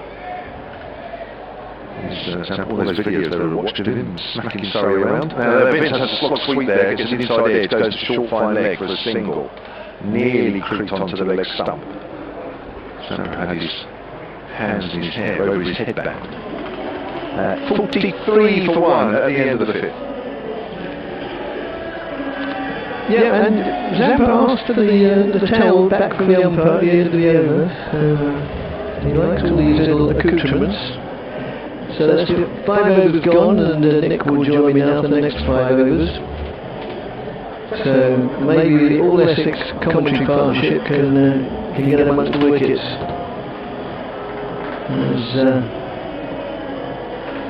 It's going to be Amir to bowl from this end now, the river end, the city end. So far, I had 1 over from the far end, taking 1 wicket for 6. And Vince just dabs that down short on the offside. They trot through for a fairly comfortable single. It's not looking good from the Essex point of view. No, maybe these two will put 181 in the middle of the class. The only difference so far is that, wasn't it that Donald got a 4 for the ball he was out? That's the only difference. Did you think it was surprising that Amir only bowled 1 over? I had another over against him before Vincent Russo had settled? Yes, I certainly was surprised. Because they're not going to restrict them, are they? They've got to bowl out. Amir to Russo, tall left-handed, and effortlessly just swings that around the corner for a single down to deep forward square leg. Russo has been very interesting so far. He took on Snater. He decided that he would see Snater off, but he's actually generally against the bowlers perhaps that he views as the greatest threat. He's just been running the ball around generally and not going for the big shot. Yes. Vince had a little bit of luck, but he's playing pretty well. So Amir again, left arm over the wicket to the right-handed Vince, who plays pleasantly, in fact very pleasantly before through extra cover. One of those shots that he timed so well that the moment he played the shot he didn't have to venture out of his crease with a view to running a run or two, because he knew that was for straight away. It's the sort of shot that a passing selector would say, maybe we have to give this guy another chance. Yeah. That's his classic shot, isn't it? The cover drive, he plays it so well. Yeah. Oh, we've got a gentleman not wearing much. Now, where are the stewards? Where are the stewards? They need to get on, because this chap has come straight out of the middle, and he's just running around the field and motionless. He's just basically making a bit of a spectacle of himself, but there's not a sign of a steward anywhere. No. Do you like commentating on these things? No, I don't know. Extraordinary. Now, this is Lords or something. Just imagine what it would be like. They'd have come in and rugby tackled him. I'm just astonished that there's no sign of any steward. This guy is voluntarily, having sort of dispensed with all his clothes at various points, leaving the premises. Whether he will be then escorted out of the ground, we have to wait and see. But what was astonishing there was he was allowed to make his way into the middle. In fact, he's now just quietly putting his shirt back on and his trousers. He's going to sit down and watch the rest of the game, and nobody's taking any action at all. Don't try doing that at Lords, my friend. That's what I say. Goodness me. So, Amir moves in again and bowls. And that's just nudged away on the onside, no addition to the score. There's a lot more cheering going on. I don't know if it's because the stewards are taking action. I think maybe he is being escorted from the premises. Yeah, part of it. Well, thankfully a good thing he didn't just stay out there in the middle. He just did a quick circuit and out to the middle, ran around the stamps and then ran back again. But That's straight out of the 1970s. It was really, yes, it's quite nostalgic. If you're wondering where, by the way, our colleague Paul Newton is, it wasn't him. He hasn't been on air recently. He did one holiday in Scotland. He'll be back in a week or so. That wasn't him making a shock appearance. No. I can remember one of the very first times that happened on a radio commentary. That's just played out for a single down the long off. And it goes through for a single. You can still get the commentary on sort of classic moments of radio. And John Arlo was commentating and he said, and we have a freaker. Yes, Trevor Bailey might have been on as well. Yes, he described him as a freaker. I think it's sort of probably more appropriate than a streaker, actually. Around 1974 it started as a craze. I remember the streak from Ray Stevens, which was all about that sort of behaviour. As Amir moves in and bowls the left-handed Riley Rousseau, who plays pleasantly out to mid-on, but no addition to the score as Tender Scarter completes the fielding. Clever innings from Rousseau. He realises that Amir is a threat and he's playing with a lot of respect. Whereas he went after Snater, who he viewed as less of a threat, and I must admit, Rousseau deserves a lot of credit for the way he's gone about this. It's a relatively simple task to get 134, but you just have to have an approach, and I think he's actually adopted quite a sensible one in the circumstances. So he's gone along to 18 from 12, and Vince is 28 from 22, with a man out Donald, bowled by Amir, second ball after he hit the first for 4. And Essex, well, there was an 81-run second wicket partnership in their innings. It could be one in the Hampshire innings, but surely they're not going to restrict Hampshire to less than 133, barring astonishing events. Zampa's going to continue. It'll take a similar collapse, won't it? If can do it, so can Hampshire. There's a sort of stronger batting lineup really Hampshire have got, and Vince faces up and cuts it away. That's a good shot from Vince. It was short and he cut it away down to the wide third man boundary for 4. Very good stroke. It was just a little bit short from Zampa, but a very good first over. But Vince, you just feel Vince is getting into his stride now, and that was a good shot. Took advantage of the erring in length, hit it away for 4, and Hampshire's partnership for the second wicket goes past 50. And 54 for 1. Of 35 balls in 25 minutes. Zampa from the Hay Close end, Hampshire's target is 134. As Vince has gone to the back foot, perhaps a little bit of luck here, because that's come away, well, I don't know, it's come away off an outside edge. It's gone past short third man and gone for 4. Our view is slightly obscured there, but if that was deliberate from Vince, it was an extremely good shot. Maybe just running any little turn there was, and it's gone away very fine, but it's back-to-back boundaries from Vince, and he goes to 36 from 24, and he's taking control out there, 58 for 1. Yes, he is. Hampshire going at over 9 and over. Zampa comes in again, bowls a flatter one, and Vince cracks it away down the ground. Good looking shot, with a long on, and that's 9 from 3 balls for Vince. But well, I'll tell you what, Hampshire, who made a poor start in the competition this year, they've just won at Taunton. If they can win here, and it might be that old Hampshire magic from earlier this decade in the T20 could be coming back, because of course they were a very, very strong side in this competition, particularly in the first half of this decade. Had a bad campaign last year, but better signs for them here. 59 for 1 in the 7th over, as this is played by Rousseau, back down the pitch, not taking many risks against the Australian, who just tosses the ball from hand to hand, wearing his headband. Difficult for a leg spinner when they've got 133 on the board. 59 for 1 in the 7th. Comes in to bowl to Rousseau, goes on the back foot, and that's quite a deliberate shot. And short third man actually having to chase that back to the boundary after the ball almost got past him. I think it might have been a mere there. Just let that one get away from him a little bit. And in the end, they've come back for a second run, 61 for 1. Yeah, in the 7th over, at the end of 7 overs, Essex was 63 for 1. So in that respect, the 2 innings are running more or less in parallel. If Essex got the sort of score they should have got, this would be a very interesting game. Yes. Hit away in the air, over short cover, away for probably 2, it's going up towards deep extra, who decided against the second run. It was a bit of a miscue from Rousseau, who ran the first fairly slowly, as if he was thinking it wasn't a very good shot, and please let him hold out. But all told, a pretty good innings from Rousseau. Interesting news from Lords, where Owen Morgan is playing, and Owen Morgan is now out for 28. John Simpson is 34. Middlesex 126 for 5 with 6 overs and 1 ball to get 79 more runs. So that's over 12 and over. You fancy Kent to continue their 100% record. 37 Vince, 21 Russo, 62 for 1, Hampshire hitting 134. We've had 7. Yes, so Essex supporters are looking to put some gloss on this performance. 7 overs of the Hampshire innings gone, they are 62 for 1. 7 overs of the Essex innings have gone, they were 63 for 1. So we have to indulge in a little straw clutching under these circumstances. But Hampshire very, very much in control as Harmer, the skipper in this version of the game, bowls, and that's played away square on the offside, very well fielded by Delport, maybe? Delport, yes. There's a number you don't recognise, and it's Cameron Delport, 89 he wears. Sort of got used to his number quite quickly on that. Sorry, game Dick, because I Yeah, thought that sure. was really easy for me. Zampa wears 88. That's not here there. That's locked it hard by, and probably into the river just right. The river can is overflowing with the ripples created by that one, so yet another new ball is required, or another ball that's just over 7 overs old.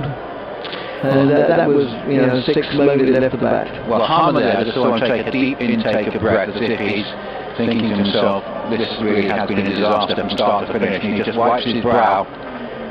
And that 2-day championship victory against Hampshire a few weeks ago on this ground, where Harmer was such a dominant force, is at the moment a bit of a distant memory, unless something remarkable happens here. Yes. So with that shot, Hampshire moved on to 69 for 1, and Vince moves on to 43. And he has more runs here as he scampers away quickly, looking for the seconds. It's played out to mid-wicket, it's not there for the taking, as it's fielded by Dan Lawrence in front of the packed area in front of the pavilion, where they allow people, well, not just allow, they put seats out deliberately to accommodate spectators on the outfield, beyond the rope obviously. As that's way outside the off stump, indeed indicated wide by umpire Jeremy Lloyd. And there must be 1, 2, 3, 4, 5, 6, 7, 8. Must be a good 10 or a dozen rows of seats away there on the outfield. So if you're in row H or something there, you're probably going to get a pretty good view. As that's worked well on the onside by Russo, they go through for a comfortable single, moving the score to 71 for 1. And needing 72 for 1, so they're well into the second half of towards their target. Essex having made 133 and 16.4 overs. And can't think of a shorter completed Essex first innings in T20 there. No. In my head. Extraordinary. At this rate, it could be one of the shortest games as well, not just shortest Essex innings, because they're going on at almost 9.5, 9.4. Hampshire, they just require 5.1 for the rest of the over. The very well appointed scoreboard tells us, as Harmer moves in again, bowls, that's worked well on the onside for a single. As it's fielded by Shane Slater at deep mid-wicket. End of the over. And Hampshire leading 134 to win, are 73 for 1. Yes, it's almost as if some of those 226 odd runs that they got, 226 I think it was against Surrey, could come with a few of those tonight. Yes. It turned out, of course, in a 15 over a side game, that was a ridiculously huge score. They could have done with a few of those tonight. And so far this has been a chastening experience for Essex against a side who are normally on this ground have the better of. It's normally often a different story at the Aegeus Bowl, but Hampshire have a poor record here, basically in all competitions, and they're taking really one against the head here with their performance tonight. It's been very, very good from Hampshire, not so good from Essex. 134 for target, 12 overs to go, so really nothing that's going to trouble them. 61 required, as this is Vince playing up into the onside as Zampa stays on, and there is no addition to the score. 61 required in 12 overs, 5 and over. It's sort of a situation in one day cricket about 40 years ago might have been viewed as an interesting challenge. 73 for 1, and here is Vince with a very, very nice looking stroke. A lofted extra cover drive, and a shot he plays particularly well, and he's bisected long off and cover. Just a couple of bounces over the rope up to the executive boxes for 4, and Vince just in the last 3 or 4 overs looked very close to his best after maybe looking a little bit sketchy early on. And I do think it was a mistake not to keep Mohammed Mir on in the power play, just to see if he could get out one of these two. 77 for 1. Zampa bowls again, and that is Vince just coming forward and playing to mid-off, and there's no run on. BBC Essex and the BBC Radio Solent looking like 2 very good away victories on the spin for Hampshire, and a big setback for Essex tonight. 77 for 1 in the 9th. As here, off the back foot, Vince trying to cut that one, it hurried through, lucky not to be bowled.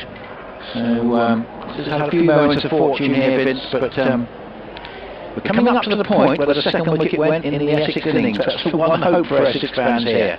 There were 2 men back of the square, setting one on the offside. As Vince on the back foot hits it in the opposite direction, through the mid-on gap, long on for a single. Really, where can Harmer put the field in this situation?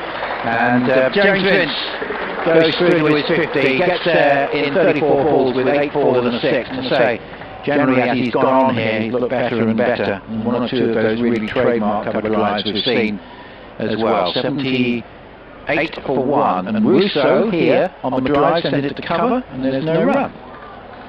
Into the over, Russo has 23, Vince has 50.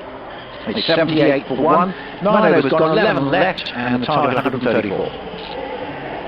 And of course, Hampshire aren't going to lose all those wickets the same way as Essex did, because Hampshire know what they've got to get. They've got to get 134, which is no target at all.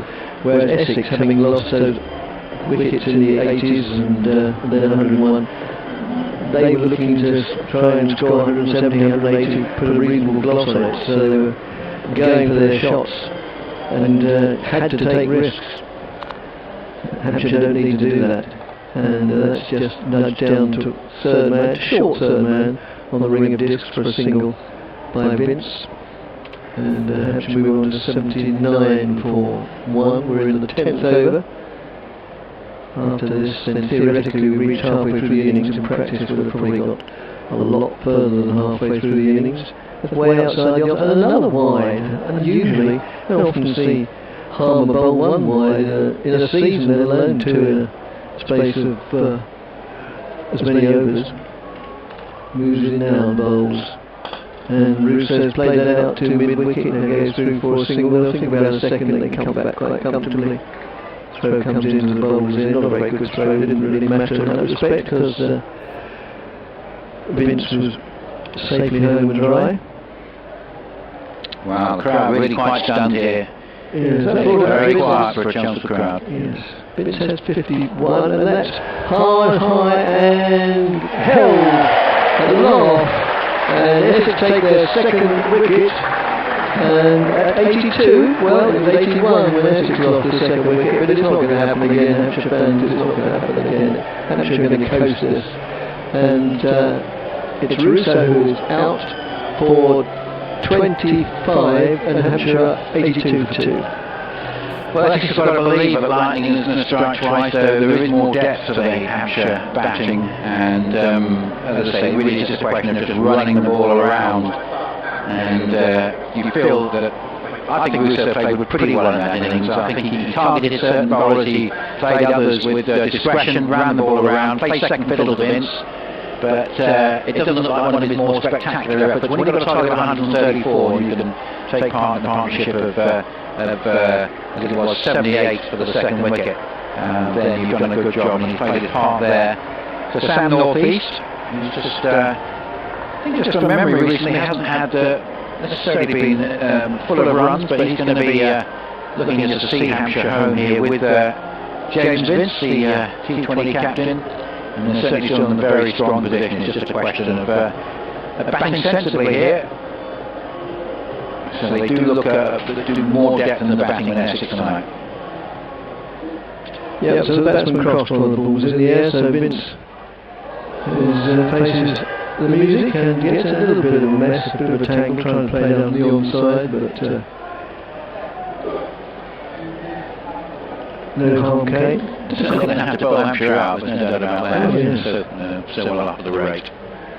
We was in again involved to Vince, and that's down the leg side, and another wide. Didn't see who took that catch. If it's the man fielding just below us now, then it's 12th man, Aaron Beard. It was. It was Beard. Caught sub will go on my scorecard. And down the field for LBW.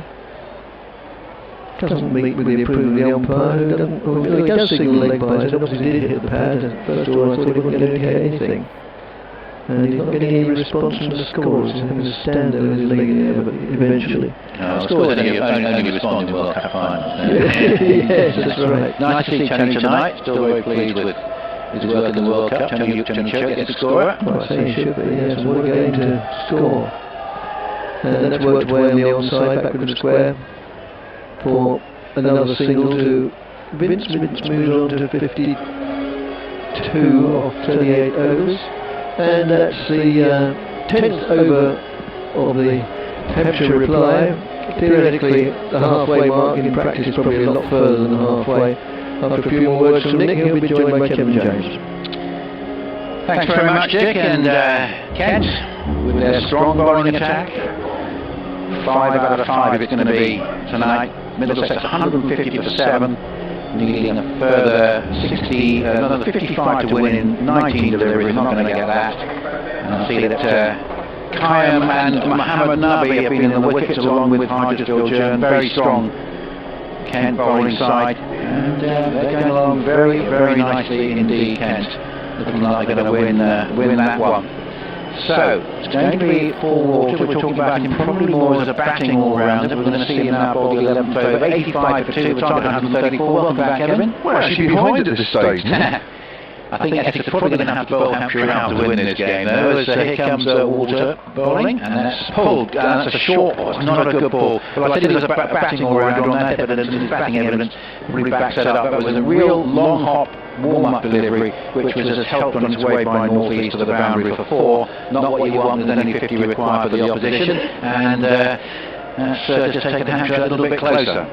Yeah, it's quite amazing, isn't it, to think when you're only chasing sort of 134 that actually at the halfway stage you are actually behind the home side, but this is where Essex just fell away horribly, didn't it? Yeah, I think South North East haven't really got much of a score. We've got 35 against Kent, but may not have a chance to make much more than that tonight, if that at all, of course. And here is a delivery which is driven by North East up towards mid-on, and there's no run, but good partnership between Vince and Russo. I thought Russo was an intelligent innings. He targeted Snater, but he was treating some of the other bowlers with a lot of respect. Yeah, I mean, I've seen Russo be a little bit more reckless than that, but you're right. I mean, Vince was playing so well. Why do you need 2 players going like that? And Vince certainly has looked better and better along between at the crease. 89 for 2 and a drive from North East on the bounce to cover, and there's no run. A target 134 after Essex dramatically fell away, having been 81 for 1 at one point. And now Hampshire 89 for 2 in the 11th over. It's just a question really of batting normally, running the ball around. They've done hard work, Hampshire. Yeah. And don't need to do anything silly at all. Plenty of batting, of course, to come. As here, this is a little run-down shot by North East. It doesn't get past Delford at backward point, but although he sort of looks slightly frustrated, the ball didn't get past. It doesn't really matter. It's just a question really for these Hampshire batsmen of staying in, and as I say, it will actually kick-start their T20 campaign if they can follow up Taunton with a win here. 2 unlikely venues for Hampshire victories in T20. Amazing, as I said earlier, it'd be a vintage year to win these 2 games. Even if they don't win another game. 89 for 2 in the 11th, as this is played off the back foot, on the bounce, and nicely stopped by Delford at backward point. And had Essex made 190 rather than 93 rather than 133, we'd be talking about pressure being created, but really, even though it was a good bit of fielding, it shouldn't really create much pressure. 89 for 2 in the 11th. Good first over then Walter after the warm-up long off. Yeah, well, I mean, 170 produced a tie last year. I mean, you have to say 170 would have been a decent score here tonight. Yes, absolutely. And here's at 89 for 2, Walter, tall, left arm, round the wicket, bowls, and North East displays that between backward point and cover for a single, which is all really needs to do. Takes the score to 90 for 2. It means that just 44 more are required, And they've got 9 overs to get them, Vince 51 and Northeast 5. Yeah, I mean, Hampshire can, relatively, you can block it from here and win this. Yeah. The fact that Essex were bowled out with, around 3.5 overs to spare, which is absolutely loads in a T20 game. It's just handed Hampshire the game, really. I said we might talk about Crane when he bats, but we may not bat now. But I just wanted to elaborate on that point because I've got a feeling that Crane had quite a lot of pressure a few weeks ago when Dawson wasn't available for the championship side because of the World Cup, and I think Somerset targeted him at Taunton. But he's actually come back well, hasn't he? He has. His Harmer round the wicket, and North East gives himself some room, but only guides that to cover and there's no run. He was all over the place, Mason, really. I mean, there was no two balls were the same, and it's difficult for him. I said at the time that he had a major back operation last year. Bowlers don't come back from those that easy. North East uses his feet, good stop from Harmer when he's followed through. Bowlers, seam bowlers don't come back from that quickly. He had the operation sort of second half of the season last year. So, as a spinner, it's almost unknown. It's unusual for a spinner to have back operations like that. North East cuts and does find the gap in the covers this time. I think they'll pick up 2. Crane might nick around to my left, 92 for 2 in the 12. So it takes time, he worked on 1 or 2 bits in his action, so not only was he sort of coming back from a major injury, he also tweaked his action a little bit, so there was a lot going on to just come back as the same bowler. Here comes that Harmer again, and North East drives hard up to a mid-on. Walters doing the fielding in front of us, single. Mushtaq Ahmed was around and did a lot of work with Mason. And just basically got him to bowl 1 ball. Said, look, why are you trying to bowl all these different balls and you're struggling to get 2 in the same place? So why don't you just bowl 1 ball, get it right, and then move on from there? And I think we'll see tonight, there was the odd different ball, but mainly they were all leg breaks. Now, North East hits that high! And that is 6 over mid-wicket. Sorry, it's Vince. Whoa, is it 2 over in that area? That's the bigger one. Certainly the higher one of the 2.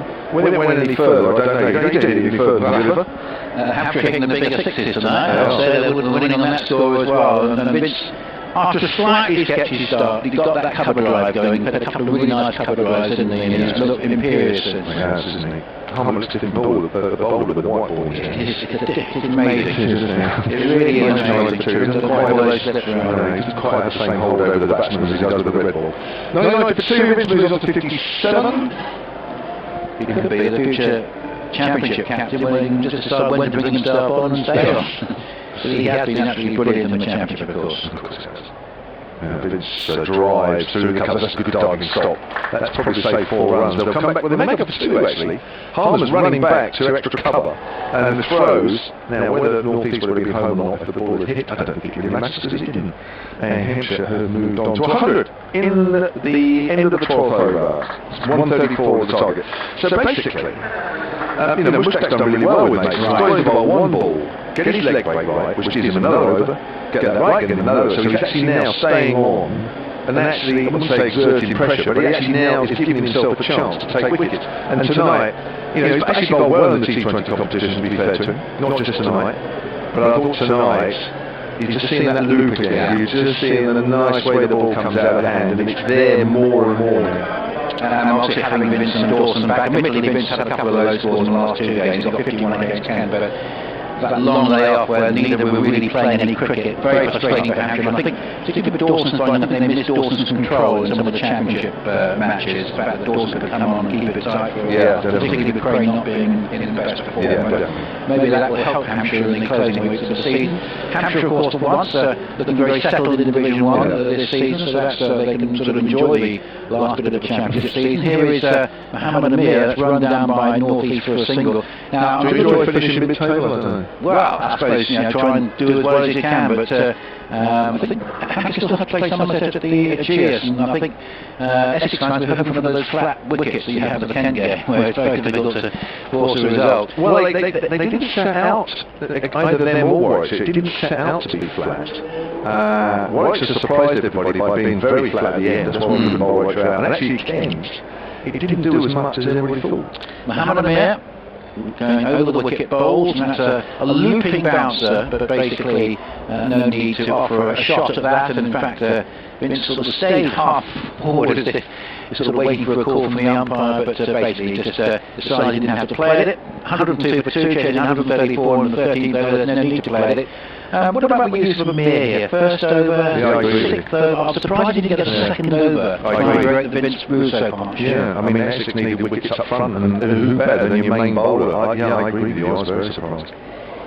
So, here is Amir, 102 for 2, and the 13, 134 is the target, and here is Vince playing the stroke to mid-wicket, just whipping it away, straight to the fielder. So, but it's one of those situations for Hampshire where, had they been chasing 193, that might cause a little bit of frustration, but in this case, the batsman can just think, right, next time I'll try and hit it past him. Well, the thing is now, you're wasting Amir's overs. I mean, this is his third, and the game's over. Yeah. I mean, you just wasted it here. He'd have been far better up top. Amir turning and up to the wicket and bowls, and this is a pull drive from Vince, which is up to long on.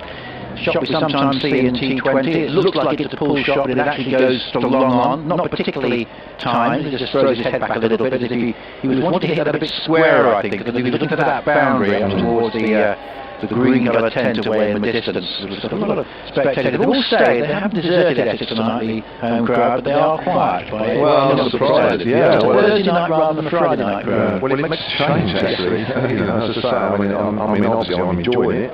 I don't enjoy my many trips up here, but I'm going to take this one. But I totally agree with you. I mean, it's just, even when he came on for his second over, the tone of the innings was already set. Whereas he could have been setting the tone of the innings, like he did in the first over. Well, there is a slip in, Harmer, there's a fly slip, and here is Sam Northey hitting actually where a fly third slip would have been, down to third man for a single. Just using the bounce there and just chopping it away.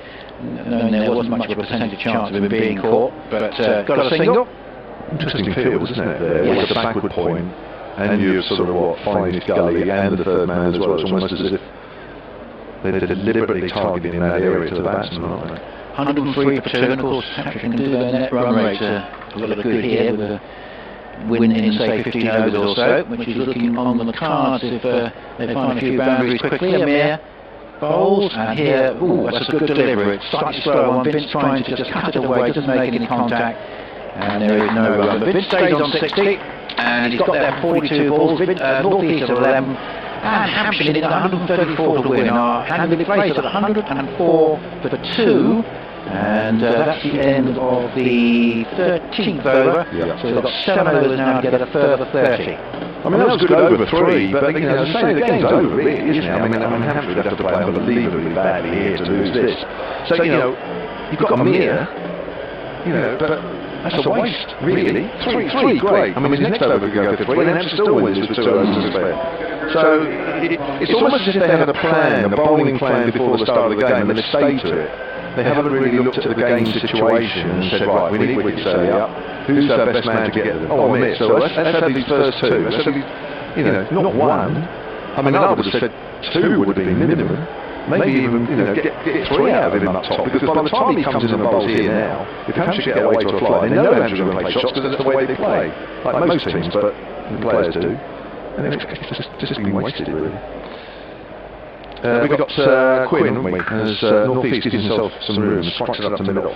Well done, Kent. They beat Middlesex by 28 runs. That's the Middlesex side, including both the Villiers and Morgan for the first time.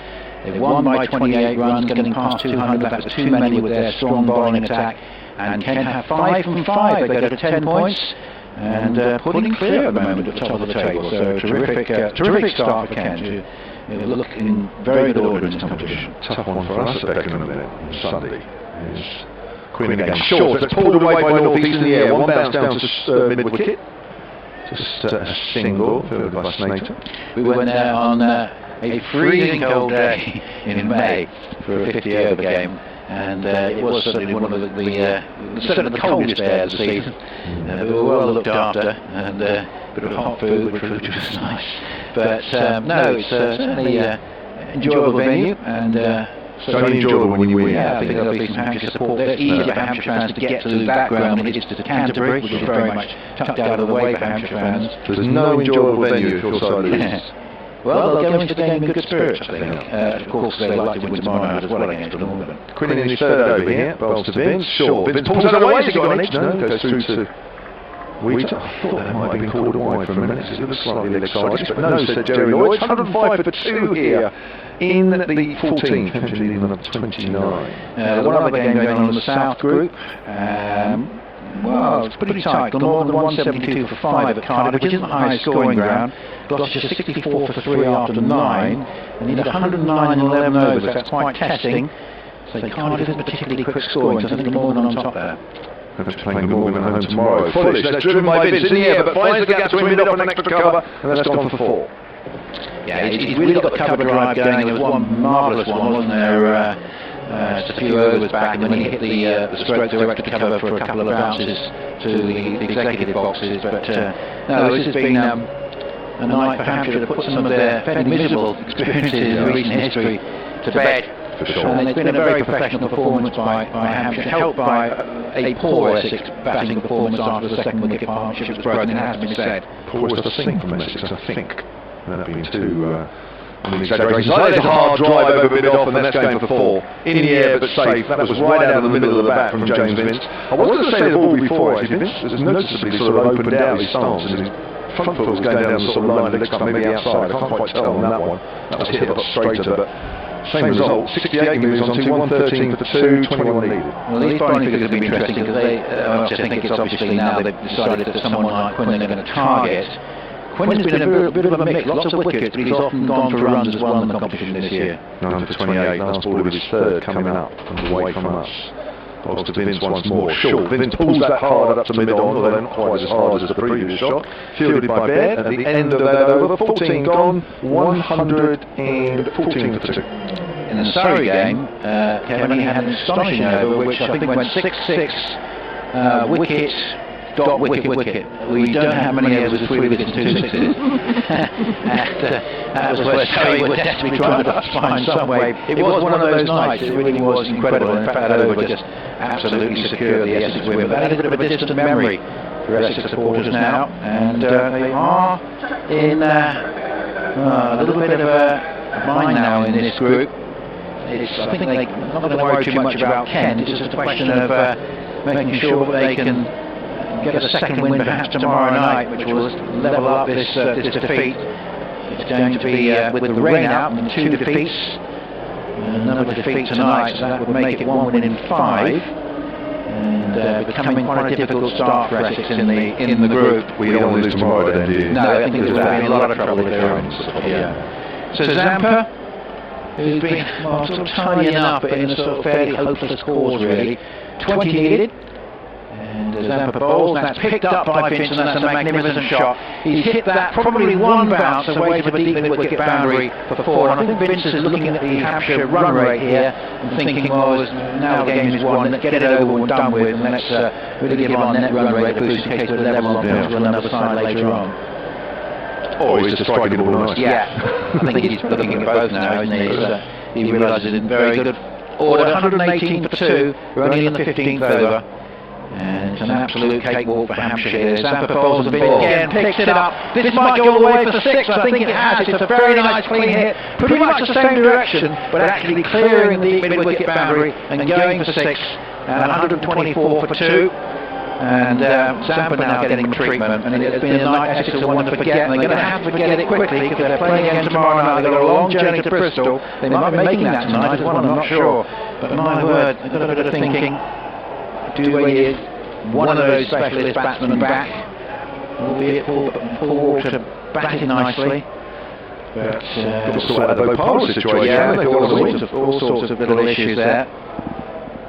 And unfortunately, Mohammed Amir has come back tonight in a situation which really he could do very little about, to be honest. 10 required from 34 balls, and here is Zampa bowling, and Vince on the drive, over extra cover, and away for 4 more. That's another magnificent shot from Vince, and I think he is just making sure here that Hampshire closes out quickly now. He's striking the ball very well.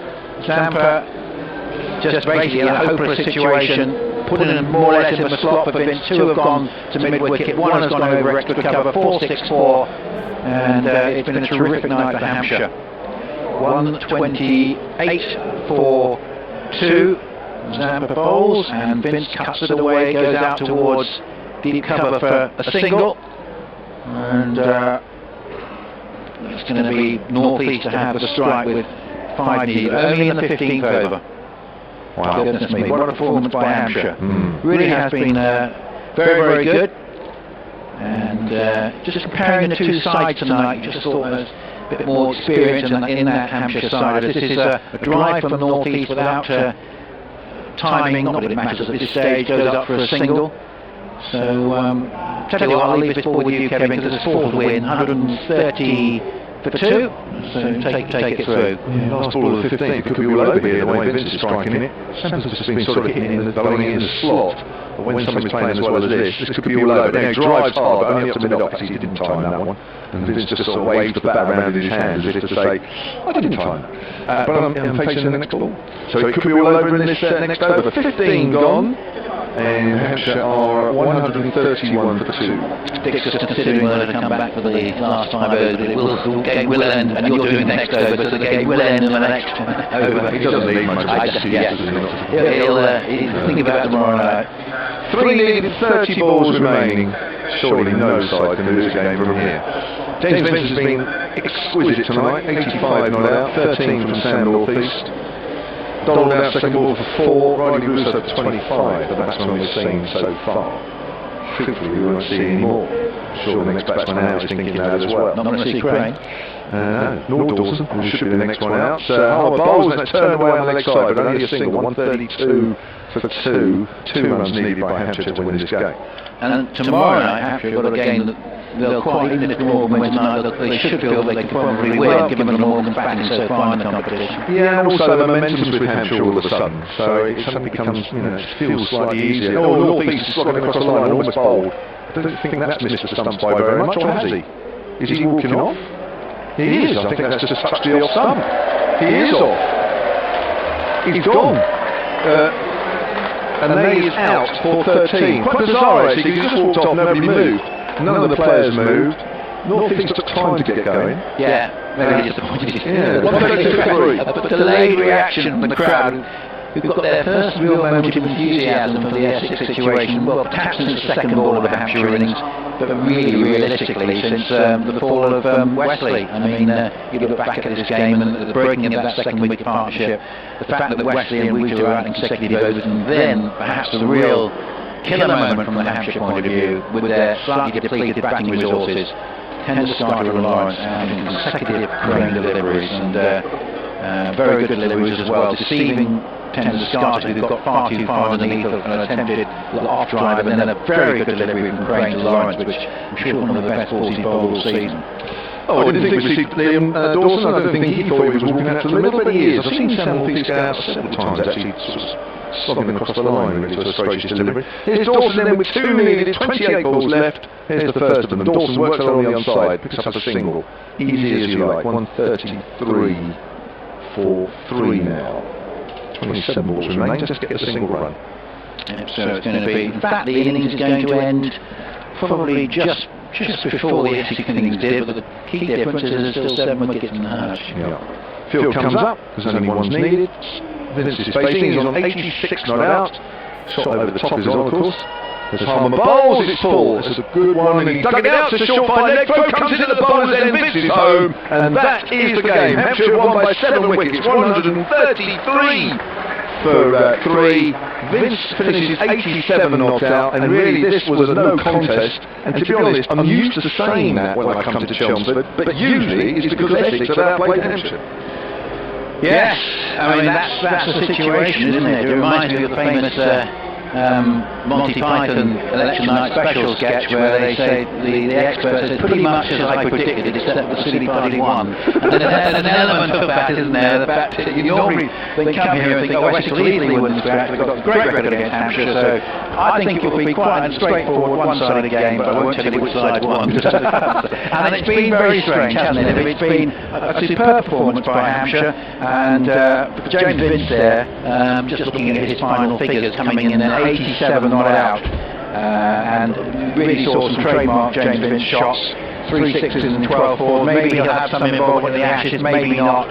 Hampshire, I'm sure, are delighted to see him after his long layoff in the World Cup as sort of a bit part player there, to come back and play like that. And then, I know Vince got a 50, didn't he, in the first game, but he had such an odd season with that having to go into the World Cup cold after not playing for a while and then not getting a score, it must have really hurt him. And from a personal point of view, it's great to see him playing like that. Oh yeah, I mean he's 50 against Kent back, you know, he looked like he hadn't been out of the game long at all. I mean they both have come back, hit the ground running. I mean Dawson's played really well in this competition, batting and bowling. It's like they haven't had that long layoff. Obviously Dawson's had a long layoff than Vince. They are a great addition to any side, and they've made a huge difference to Hampshire already, but you just get the feeling that after the first